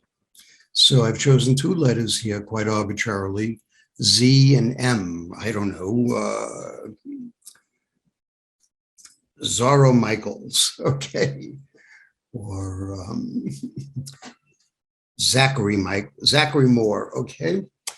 You're best off working on tracing paper because that gives you the flexibility to move them around for positioning. So here is one way, okay. Nothing terribly exciting, but what happens if we move this up like so, or move it in like so? You start to create new shapes. So this white shape, this counter space in here is created. Now what happens if we do that? You don't want to do that. You don't want to get too far away from one because then they look like they're floating. They should be related, if not altogether integrated with one another. What happens if we do that? Or that? Or that? You decide. When I sit down and play with these, I can go on with them forever because one thing leads to another. So for now, I'm just going to opt for maybe this, because there's a nice freedom to it.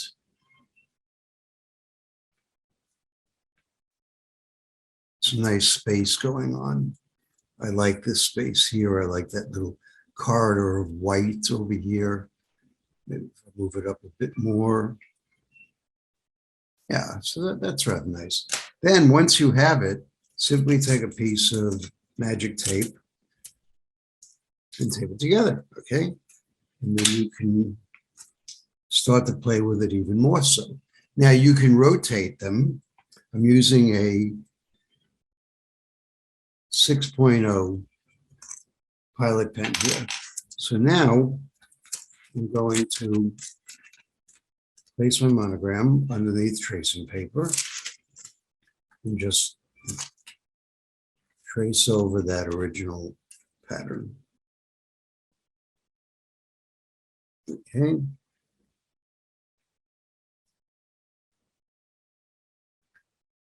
You can also do these when you're coming up with the design, to do them with a large felt tip marker. Saves you the time of the ink drying. Okay, so now we have our design on tracing paper. Now we start to rotate this. I'm going to rotate it 3 times. So 3 plus 1 is 4. You'll have 4 images. Okay, so every 90 degrees. So now you have to decide where exactly do you want your second design to be. Do you want it here? Do you want it here? Do you want it up there? Do you want it in there? This might create something very tight. This would be something very open and wide. And then you have the additional, I wouldn't say problem, but the additional issue of creating something for the center. You don't want to have a big wide gap in the center. So I'm merely guessing right now that this might be an attractive design, but I don't know for sure. You don't know until you've done it. So rotate your paper and just trace over it. Okay. Oops.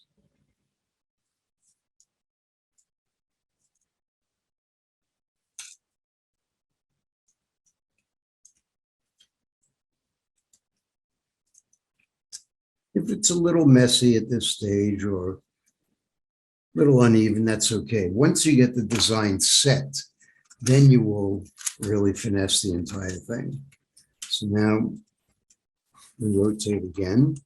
Now you have to consider the relationship of one image to the other.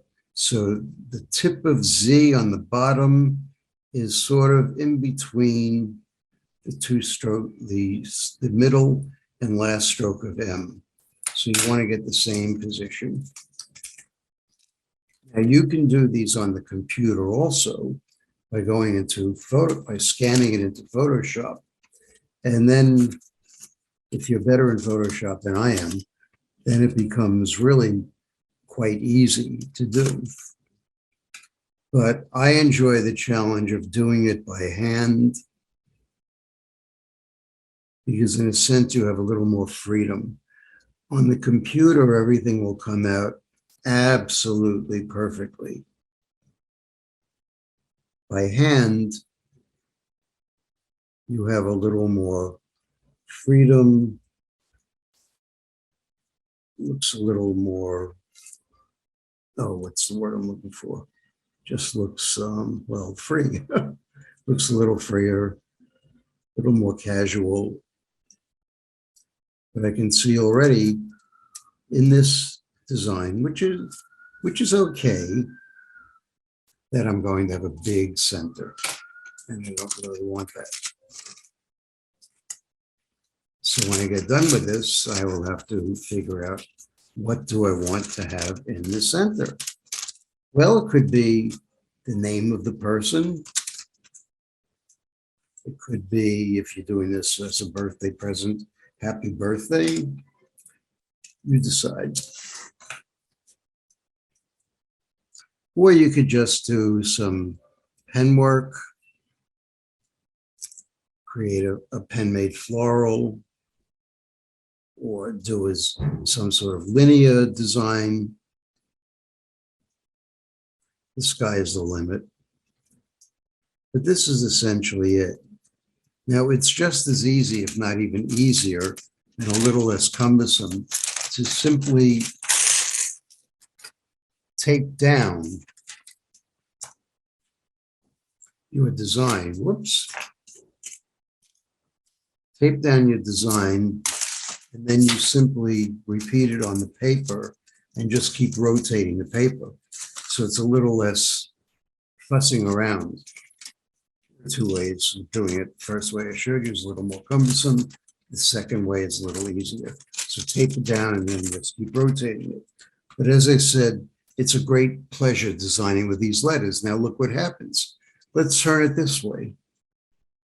Suddenly we have an E and an N, okay?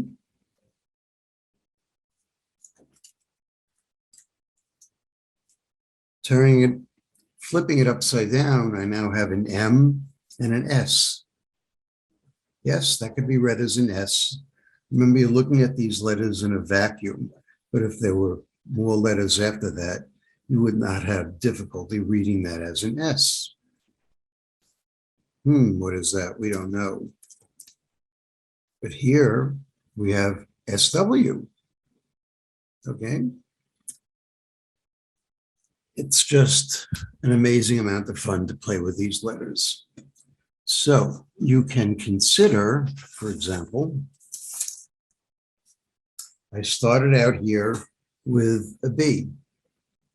Here I'm flipping the B and joining it. So it could be read as a backwards B and a B, or you can see it as an E, B.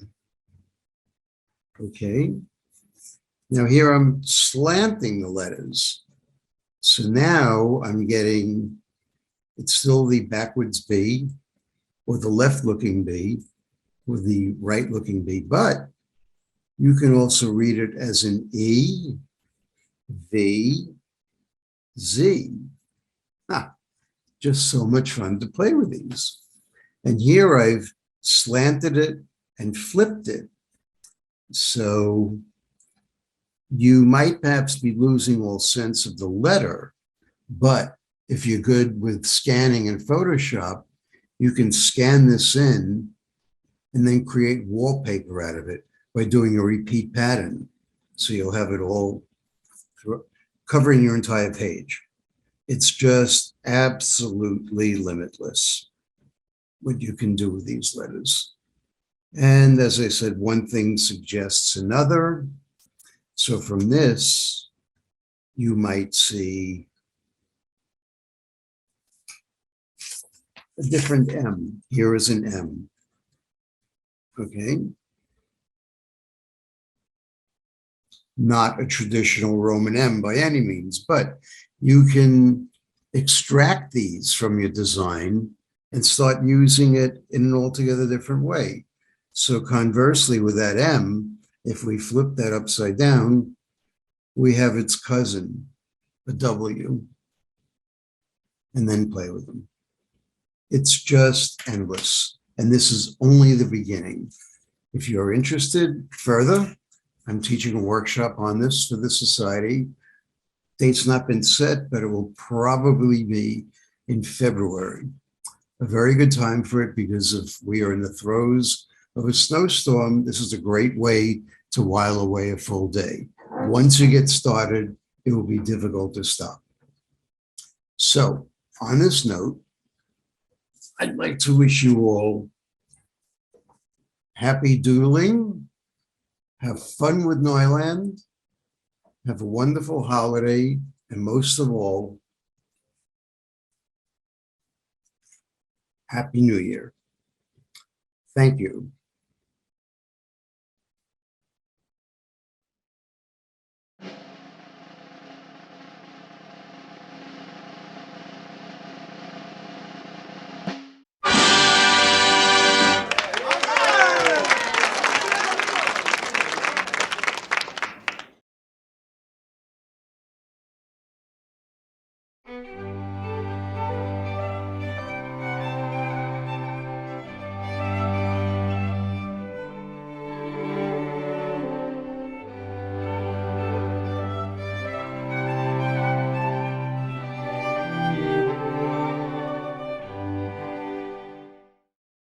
And happy holidays.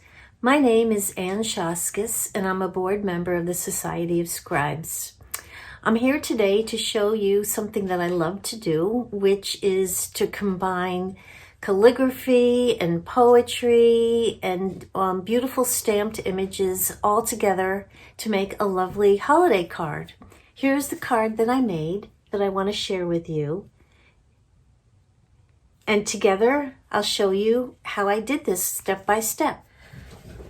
So I'm using this snowflake stamp and I'm stamping it in my water-based ink. And I'm making sure to leave room in the center for my sentiment or my poetry, which happens to be a very beautiful poem about snow. So I've got the first set done. Now I'm going to stamp in clear embossing powder. Now I have a smaller snowflake stamp And putting some clear, I'm going to put some clear embossing powder on my snowflakes, which will leave a very beautiful imprint of the paper that's underneath the clear embossing powder. So this is the embossing powder, comes in a little jar like this. And I'm just going to sprinkle it on over my imprint, my stamped imprint.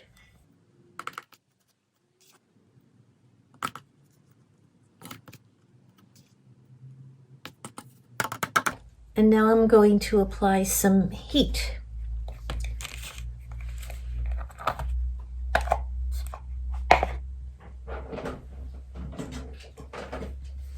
This is a little noisy. This is a heater that I got from Stamping Up. You can't use a hairdryer. It's a special heat tool, like a heat gun.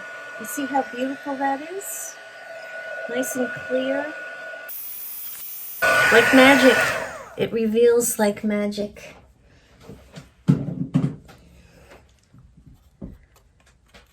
So now we want to enhance the beauty of this clear snowflake. So I'm taking another color of ink along with this brush, and I'm just going to get my paper here.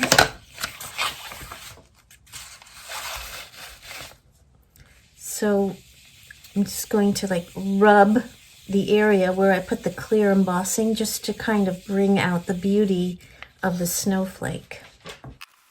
So this is a series of steps in order to get our beautiful finished product. Okay, that's what it looks like.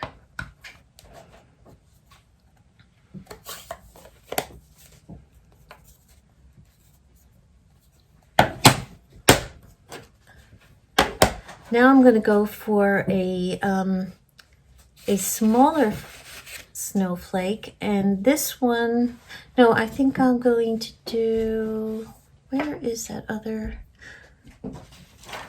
that's right, I wanted to do this configuration. This is a bunch of stars and snowflakes, very pretty, and I am going to use a darker ink. So the whole idea is to have different values of color on your card: light, medium, and dark. Very pretty. And finally, I am going to put on white embossing powder. We'll have a white snowflake. So again, I'm using the Versamark. This is just kind of something that's very sticky, that helps the white powder, the white embossing powder, gives it something to stick on. I'll do one more.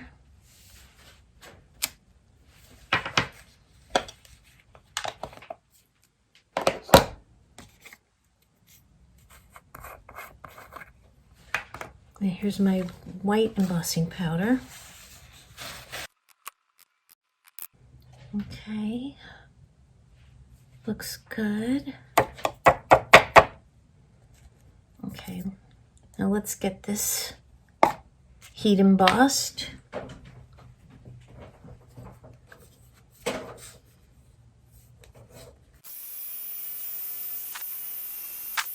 Isn't that cool? It's like magic. Once you get started doing this, it's hard to stop.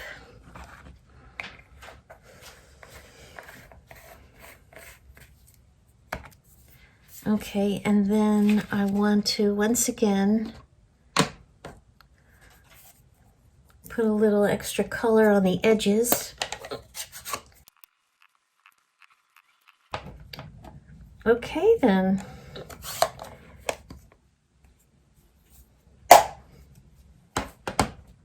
now we've got our card all ready to go for our calligraphy. So let me just make sure that the surface is clean, and I might just rub a little bit of this ink off the embossed snowflakes. Make sure they're white. And we're ready to do some calligraphy. So the passage that I chose was from a poem by, I think it is Henry Wadsworth Longfellow, and it's just part of a poem. And I wrote it out in pencil on tracing paper, and I just want to make sure I have enough space to write. So yes, I do. So I'm going to get out my gouache, because I'm going to do this in brown gouache and pen and ink. Okay. So I'm going to be using like a straight nib, and it's a Leonard Principle EF. And I'm going to get out my brown gouache. Here is my little tray with my brown gouache already mixed up. It's Winsor & Newton. And I'm going to apply the gouache with a brush to my pen.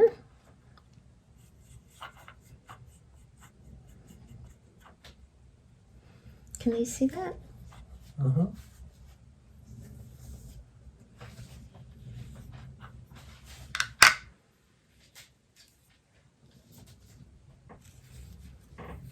And the style of calligraphy that I've chosen is a style that I learned from Barbara Close. It's just a press and release alphabet.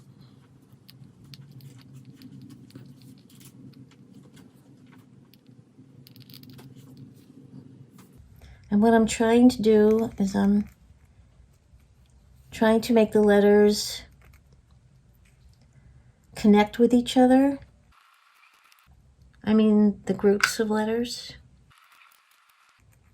I know that Barbara Close is a very famous calligrapher and artist, and I know that she's given workshops at the Society of Scribes before.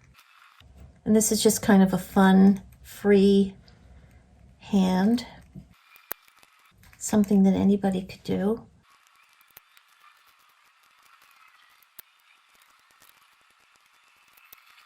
We'll have to wait for this to dry before we complete the card, but I've got another one that's already dry that I can show you.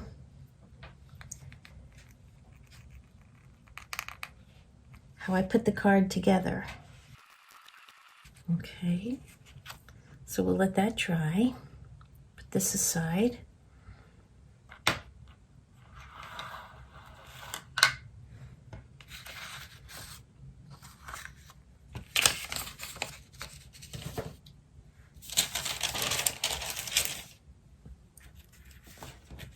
So here's another one that I did in blue.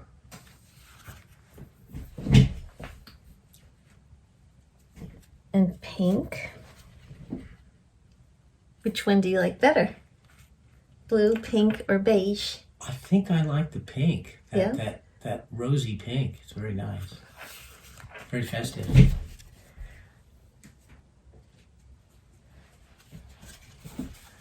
Well, this one I didn't write on yet, but I'll just show you how you glue them together. And this is also for the inside message.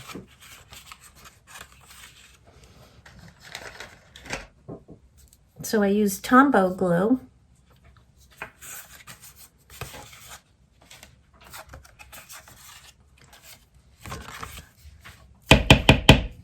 Hopefully it'll come out, this glue. So in a very fast motion, you go all around. And I'm going to attach it to a white mat. And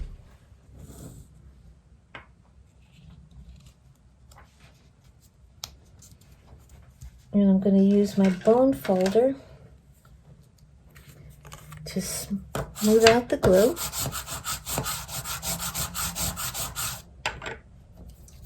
And then I'll glue this to the base mat.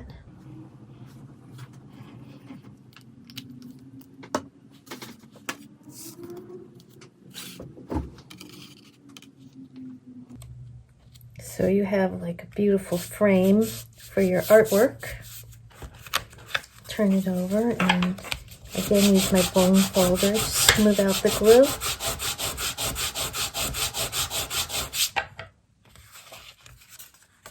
And here's my piece of paper for the message inside the card.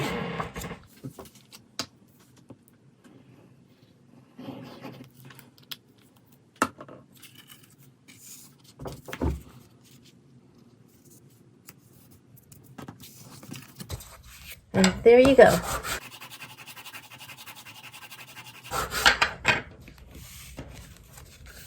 You have a beautiful card just ready, waiting for your sentiment to be written. It can be made to order for someone that you love.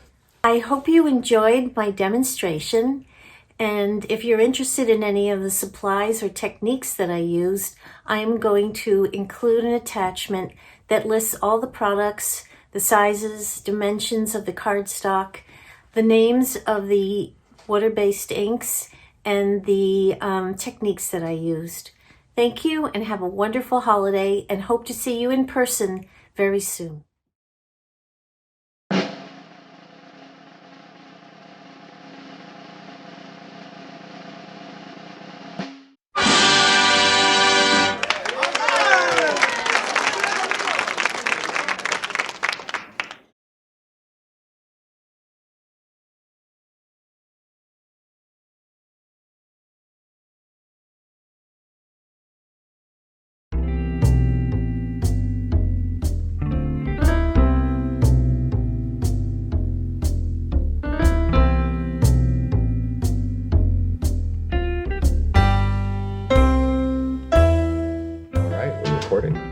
We are live from Hoboken and Astoria. Hey, Christopher, how are you? Hey, Anna, I'm good. How are you? Very well. Hello to everybody out there. Hi, everyone. Thank you for tuning in. So this is our annual collaboration for the holiday fair. Anna and I have been doing this for about a dozen years now, where every holiday fair we make a finished thing. Right, rather than just demonstrating and sort of showing we know how to write, we come up with a project. And when we've done this in person, it's 4 hours of intense work, and then at the end, bang, we have a thing to show at the end of the day. And every year it's been auctioned off. The previous year's creation is auctioned off at the holiday fair for the benefit of the society. And you can see behind us some of the projects we've done in the past. So over here is, oops, my finger disappeared. Over here is a set of cards we made that had slits in them so that we could build up the sort of tower of cards. I don't remember what the theme was that year. Do you remember? I think winter in New York. I think it was. You're right. Yes. So we wrote texts about winter in New York. And like so many years, we asked people to give us texts so that what we were writing is stuff that people came by and responded to our prompt. And that gives us words to write. Then over here next to me is a kite that we made one year. And then behind Anna, whoops, that goes off my screen. Is on one side of her is what we call the Dada wreath, which was a wreath made out of old spiral bind notebooks, and the spirals were ripped out of the notebooks, and we made a wreath out of it and then dangled all these things from it. And then on the other side of Anna is the Harlequin that we did, which was a full-size paper doll, which we stenciled, and then we did lettering all over. So so those highlights of the last dozen years. And this year we're virtual. We're online for the second year, and we're doing our project for you in film. And there we are, or Zoom. If Zoom counts as film, I don't know. Maybe it does. So Anna, what are we going to work on this time? This year we decided we would do a small tribute to Alice, who was the heart and soul of the Society of Scribes. She designed its logo. She taught classes. She was a generous teacher and an incredible role model. She led by example, and as well as stern admonitions to write well. And when we were cleaning out her studio, we found some paper offcuts that I think had come from one of the jobs that she had done, some red paper and some tracing vellum. So we thought we would try to make something out of that paper as a tribute to her. And Christopher, I think you have the picture of Alice. She was a fixture at the holiday fair. She demonstrated tirelessly. She demonstrated parallel pens. She made pens, meow pens, that she made out of cat food cans that were sort of like ruling pens, folded pens. And she did everything she could to generate enthusiasm for calligraphy and for writing well. And we miss her. And I hope you enjoy what we've put together. Again, we've used comments from people about Alice, and we hope you enjoy it. So absolutely. Thanks again for tuning in. And that's right. Welcome to our collaboration, and hope you enjoy what you see that comes up now. Okay. Here we go. Here we go. Thank you, Anna. Thank you, Christopher. So we're ready to begin. We're going to cut some letter A's out of red card for Alice. And working with cut paper, of course, you always have to be very aware of the physicality of the paper. You have to think about how thick the paper is and where it can take tension. Because if you cut too close to the edges, then the whole thing begins to lose its integrity. So that's always in the back of my mind when I'm cutting a piece of paper. Now for the first A I'm going to just do a spontaneous one. And the easiest thing to do is a Gothic, in that case, a lowercase Gothic. So let's start. All right, so I'm kind of visualizing it. And I'm going to start here.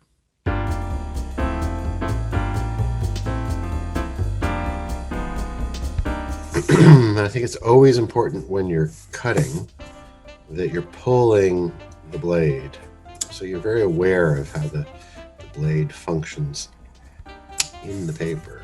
I'm going to do a little diamond here in the middle so that I don't have huge empty spaces. There's always points of connection.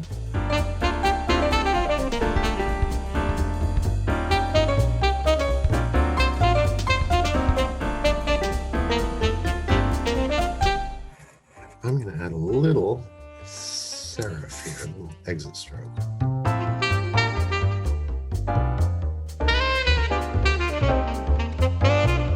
Because I added those fine little things there, I think I'm going to add one here.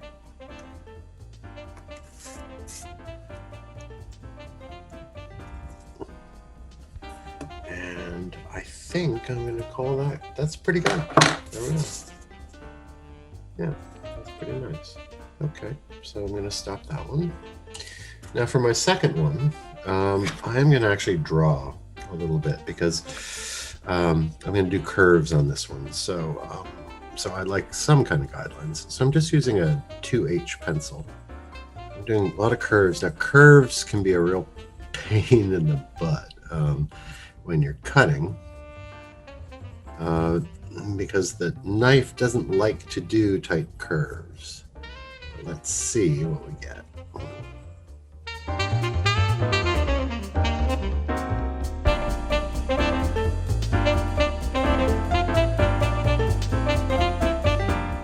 notice how the paper just comes along with the knife?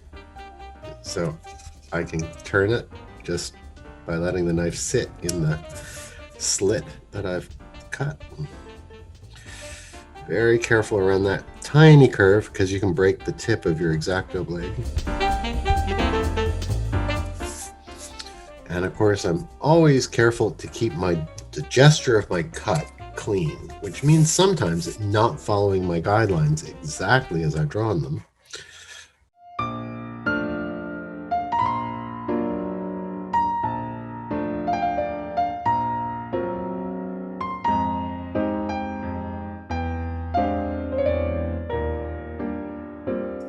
Okay, you never want to have any little divots of paper sticking out. So now here I'm going to cut the inside before I cut the outside, because I'm thinking about the structure of the paper. Right? And if I cut that first, then the outer cut will still be connected to the rest of the sheet, which makes for a cleaner, easier cut.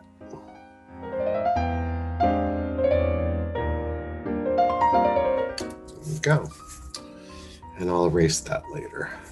Now that's a little plain, so maybe we'll just add some little spontaneous stars.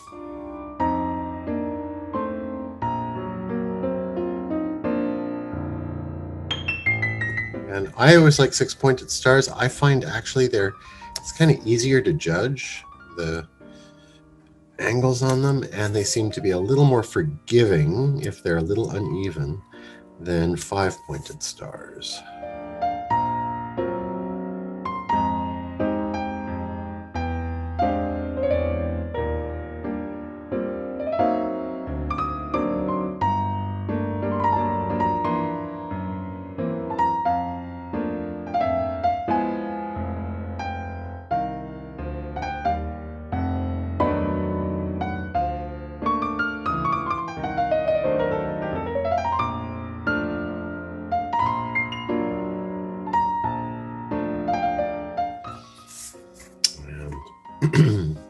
And I think maybe one more tiny one over here.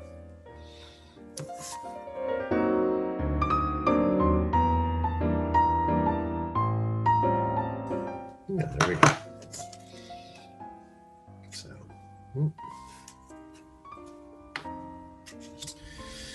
my last day, I'm going to do an uncial.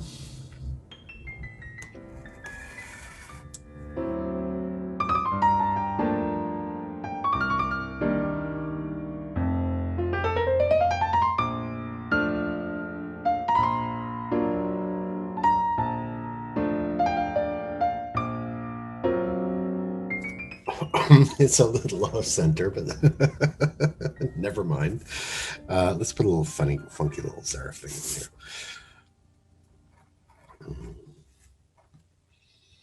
Okay. That makes it sort of look Cyrillic, doesn't it?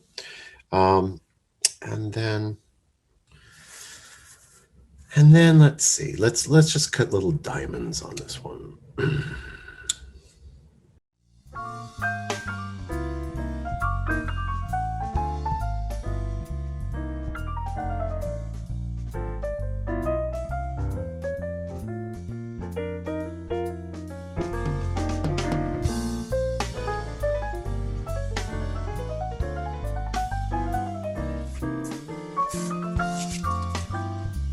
There we go. That's jolly.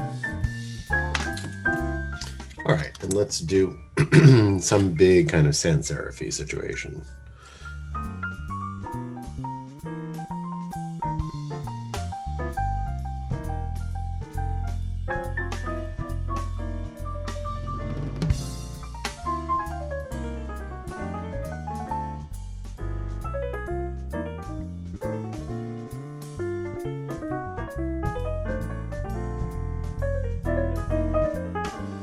And now I'm going to take a walk on the wild side here, and I'm going to cut off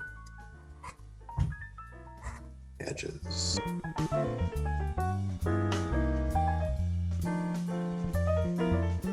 Give that a nice bold sort of raw edge.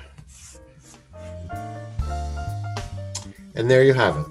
4 cut out A's to celebrate Alice and all of her talents.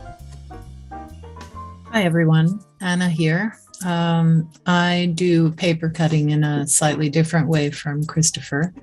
He uses an X-Acto blade, and I tend to use an Olfa cutter, which you can snap the blades off when they get dull. So I find that's an easy way to remember that you do need a very, very sharp blade to do paper cuts.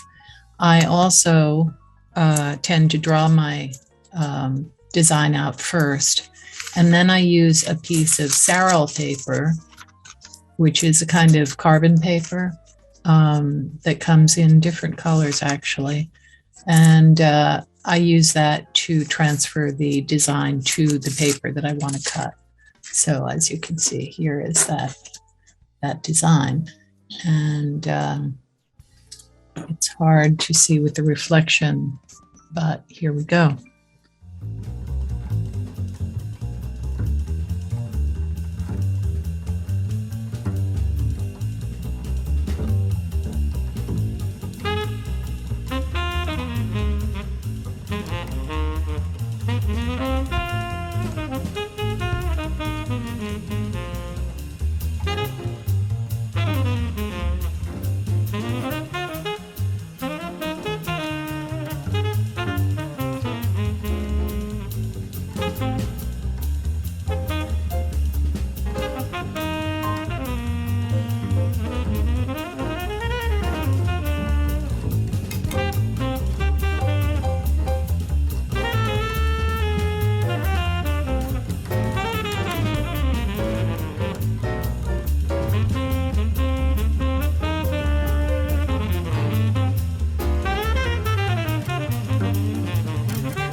And there we have 3 A's.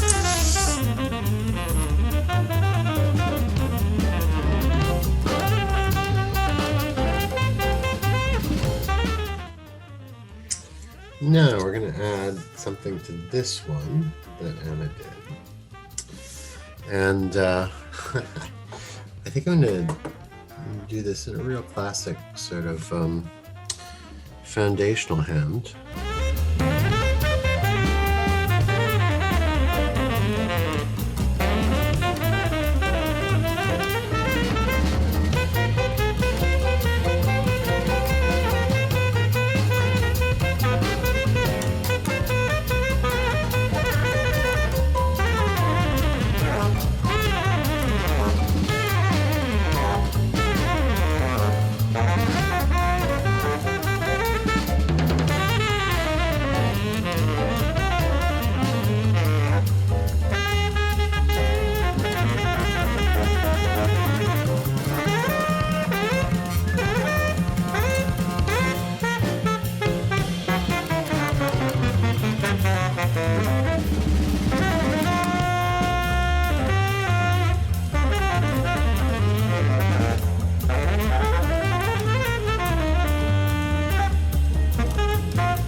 Responding to this one. And apparently Alice began her very first writing experience. She got a U in penmanship, which is very, very hard to believe. But there we are. So, so that's what I'm going to add to this.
So one of the comments about Alice was that she had caustic, unerring wit.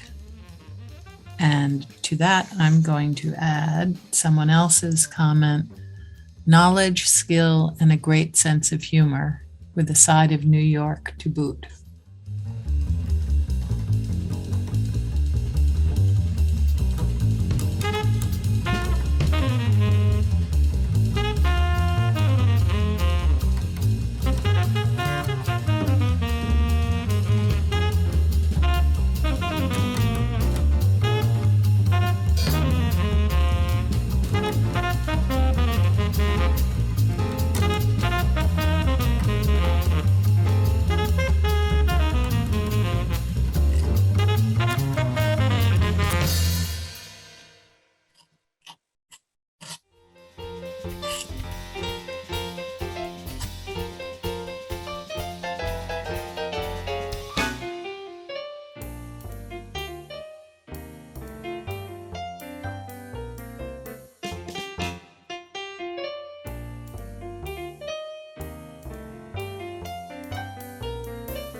So here is one that I'm going to add to now. Alice was a quintessential New Yorker. No nonsense, sarcastic, warm, and very badass. I just wrote that one myself. Okay, well, too bad. So we have that twice. But I'm going to add to this, she was a generous teacher. This is a little tricky. I'm going to do this with just a Sharpie. And a little hard because Anna's got two different textures here already. So it's a little hard to judge how I want to do some kind of contrast to that. But I think I'm going to do something with this tool that will be a little playful and have be heavy. So let's start over here. And I really am just improvising here.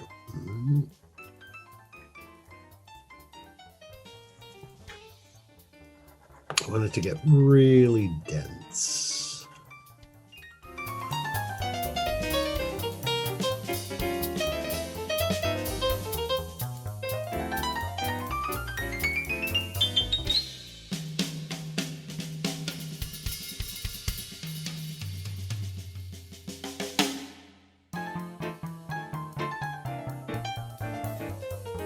And the same person commented that Alice's calligraphy was unparalleled, so I'm going to add that too.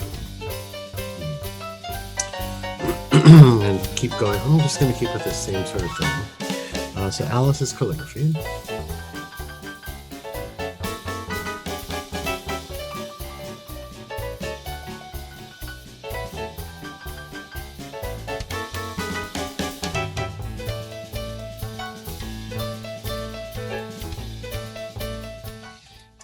Where are we going to put unparalleled? It has to start over here again. Unparalleled.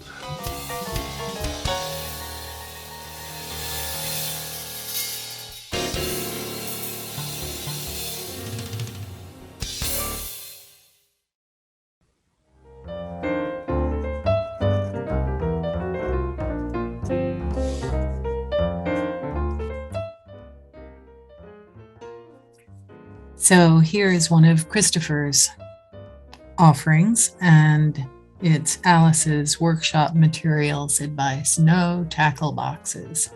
She always felt people brought too much stuff to workshops, that they didn't need their entire studio. So to that, I'm going to add,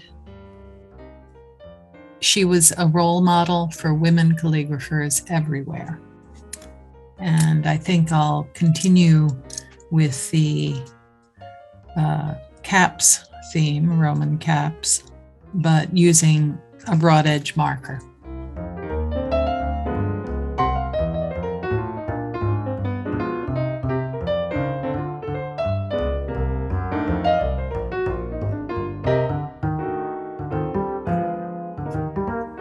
I almost misspelled roll.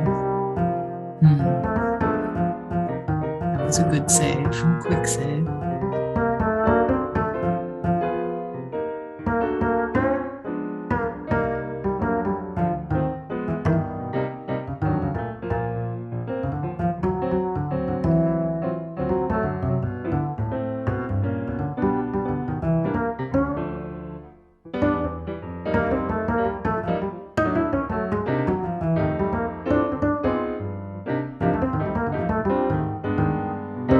While this is true, I think Alice was a role model for every calligrapher everywhere.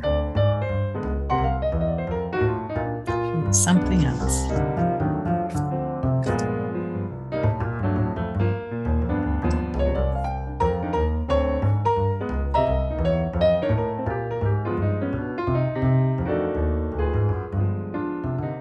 So here's some more of Alice's thoughts. She used to say sometimes, that's not calligraphy, that's pen pushing. So I think in addition to Christopher's bold black letter, I'm going to do something delicate, winding around, that says she had a way of looking at letters as elegant drawings with grace and movement. And I'm using a Micron Pigma pen.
Please join us for the SOS signature cocktail segment of our virtual event. We headed into Brooklyn, and at first the weather didn't cooperate, forcing the initial segment to be videoed in the car. Eventually the rain did let up and blue skies prevailed. We've just arrived in the Gowanus section of Brooklyn for the unveiling and tasting of the Society of Scribes 2021 Winter Cocktail. SOS board members were asked to come up with calligraphic-inspired names for the drink, and the Penhattan came in first. So we are taking the task of creating this cocktail to the award-winning Michelin star restaurant Claro on 3rd Avenue. Claro's beverage director, Shema, has carefully crafted this beverage for the Society of Scribes, and I am about to give it a taste test. Steele at the Society of Scribes, thank you so much for crafting our winter cocktail. Can you show me how you put it together? Oh, of course, thank you for having me. We're going to have a really nice winter cocktail with a little bit of peppermint, mezcal, tequila, nutmeg, great for winter. So we're going to do peppermint schnapps with this cocktail. like a Manhattan kind of. For more fun, we're gonna do a little bit of mezcal and lujo. We're also gonna do a little bit of tequila reposado.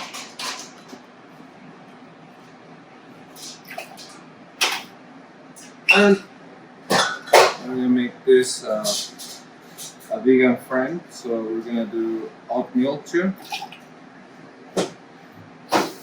And we're gonna give it a shake. We're gonna give it a hard shake. Make it perfect.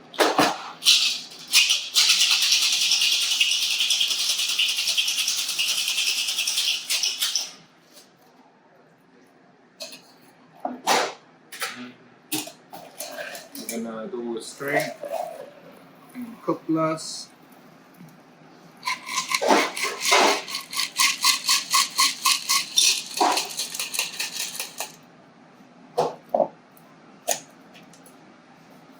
And then I'm gonna shave nutmeg on top.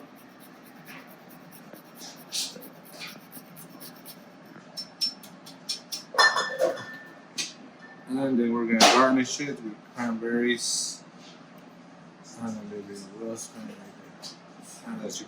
Yes, and that has a look almost like a quill. It looks absolutely delicious, and I am an oat milk fan, so I can't wait to taste it. Salud.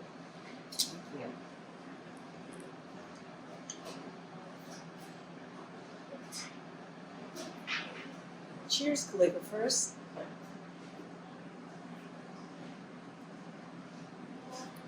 Real good, thank you.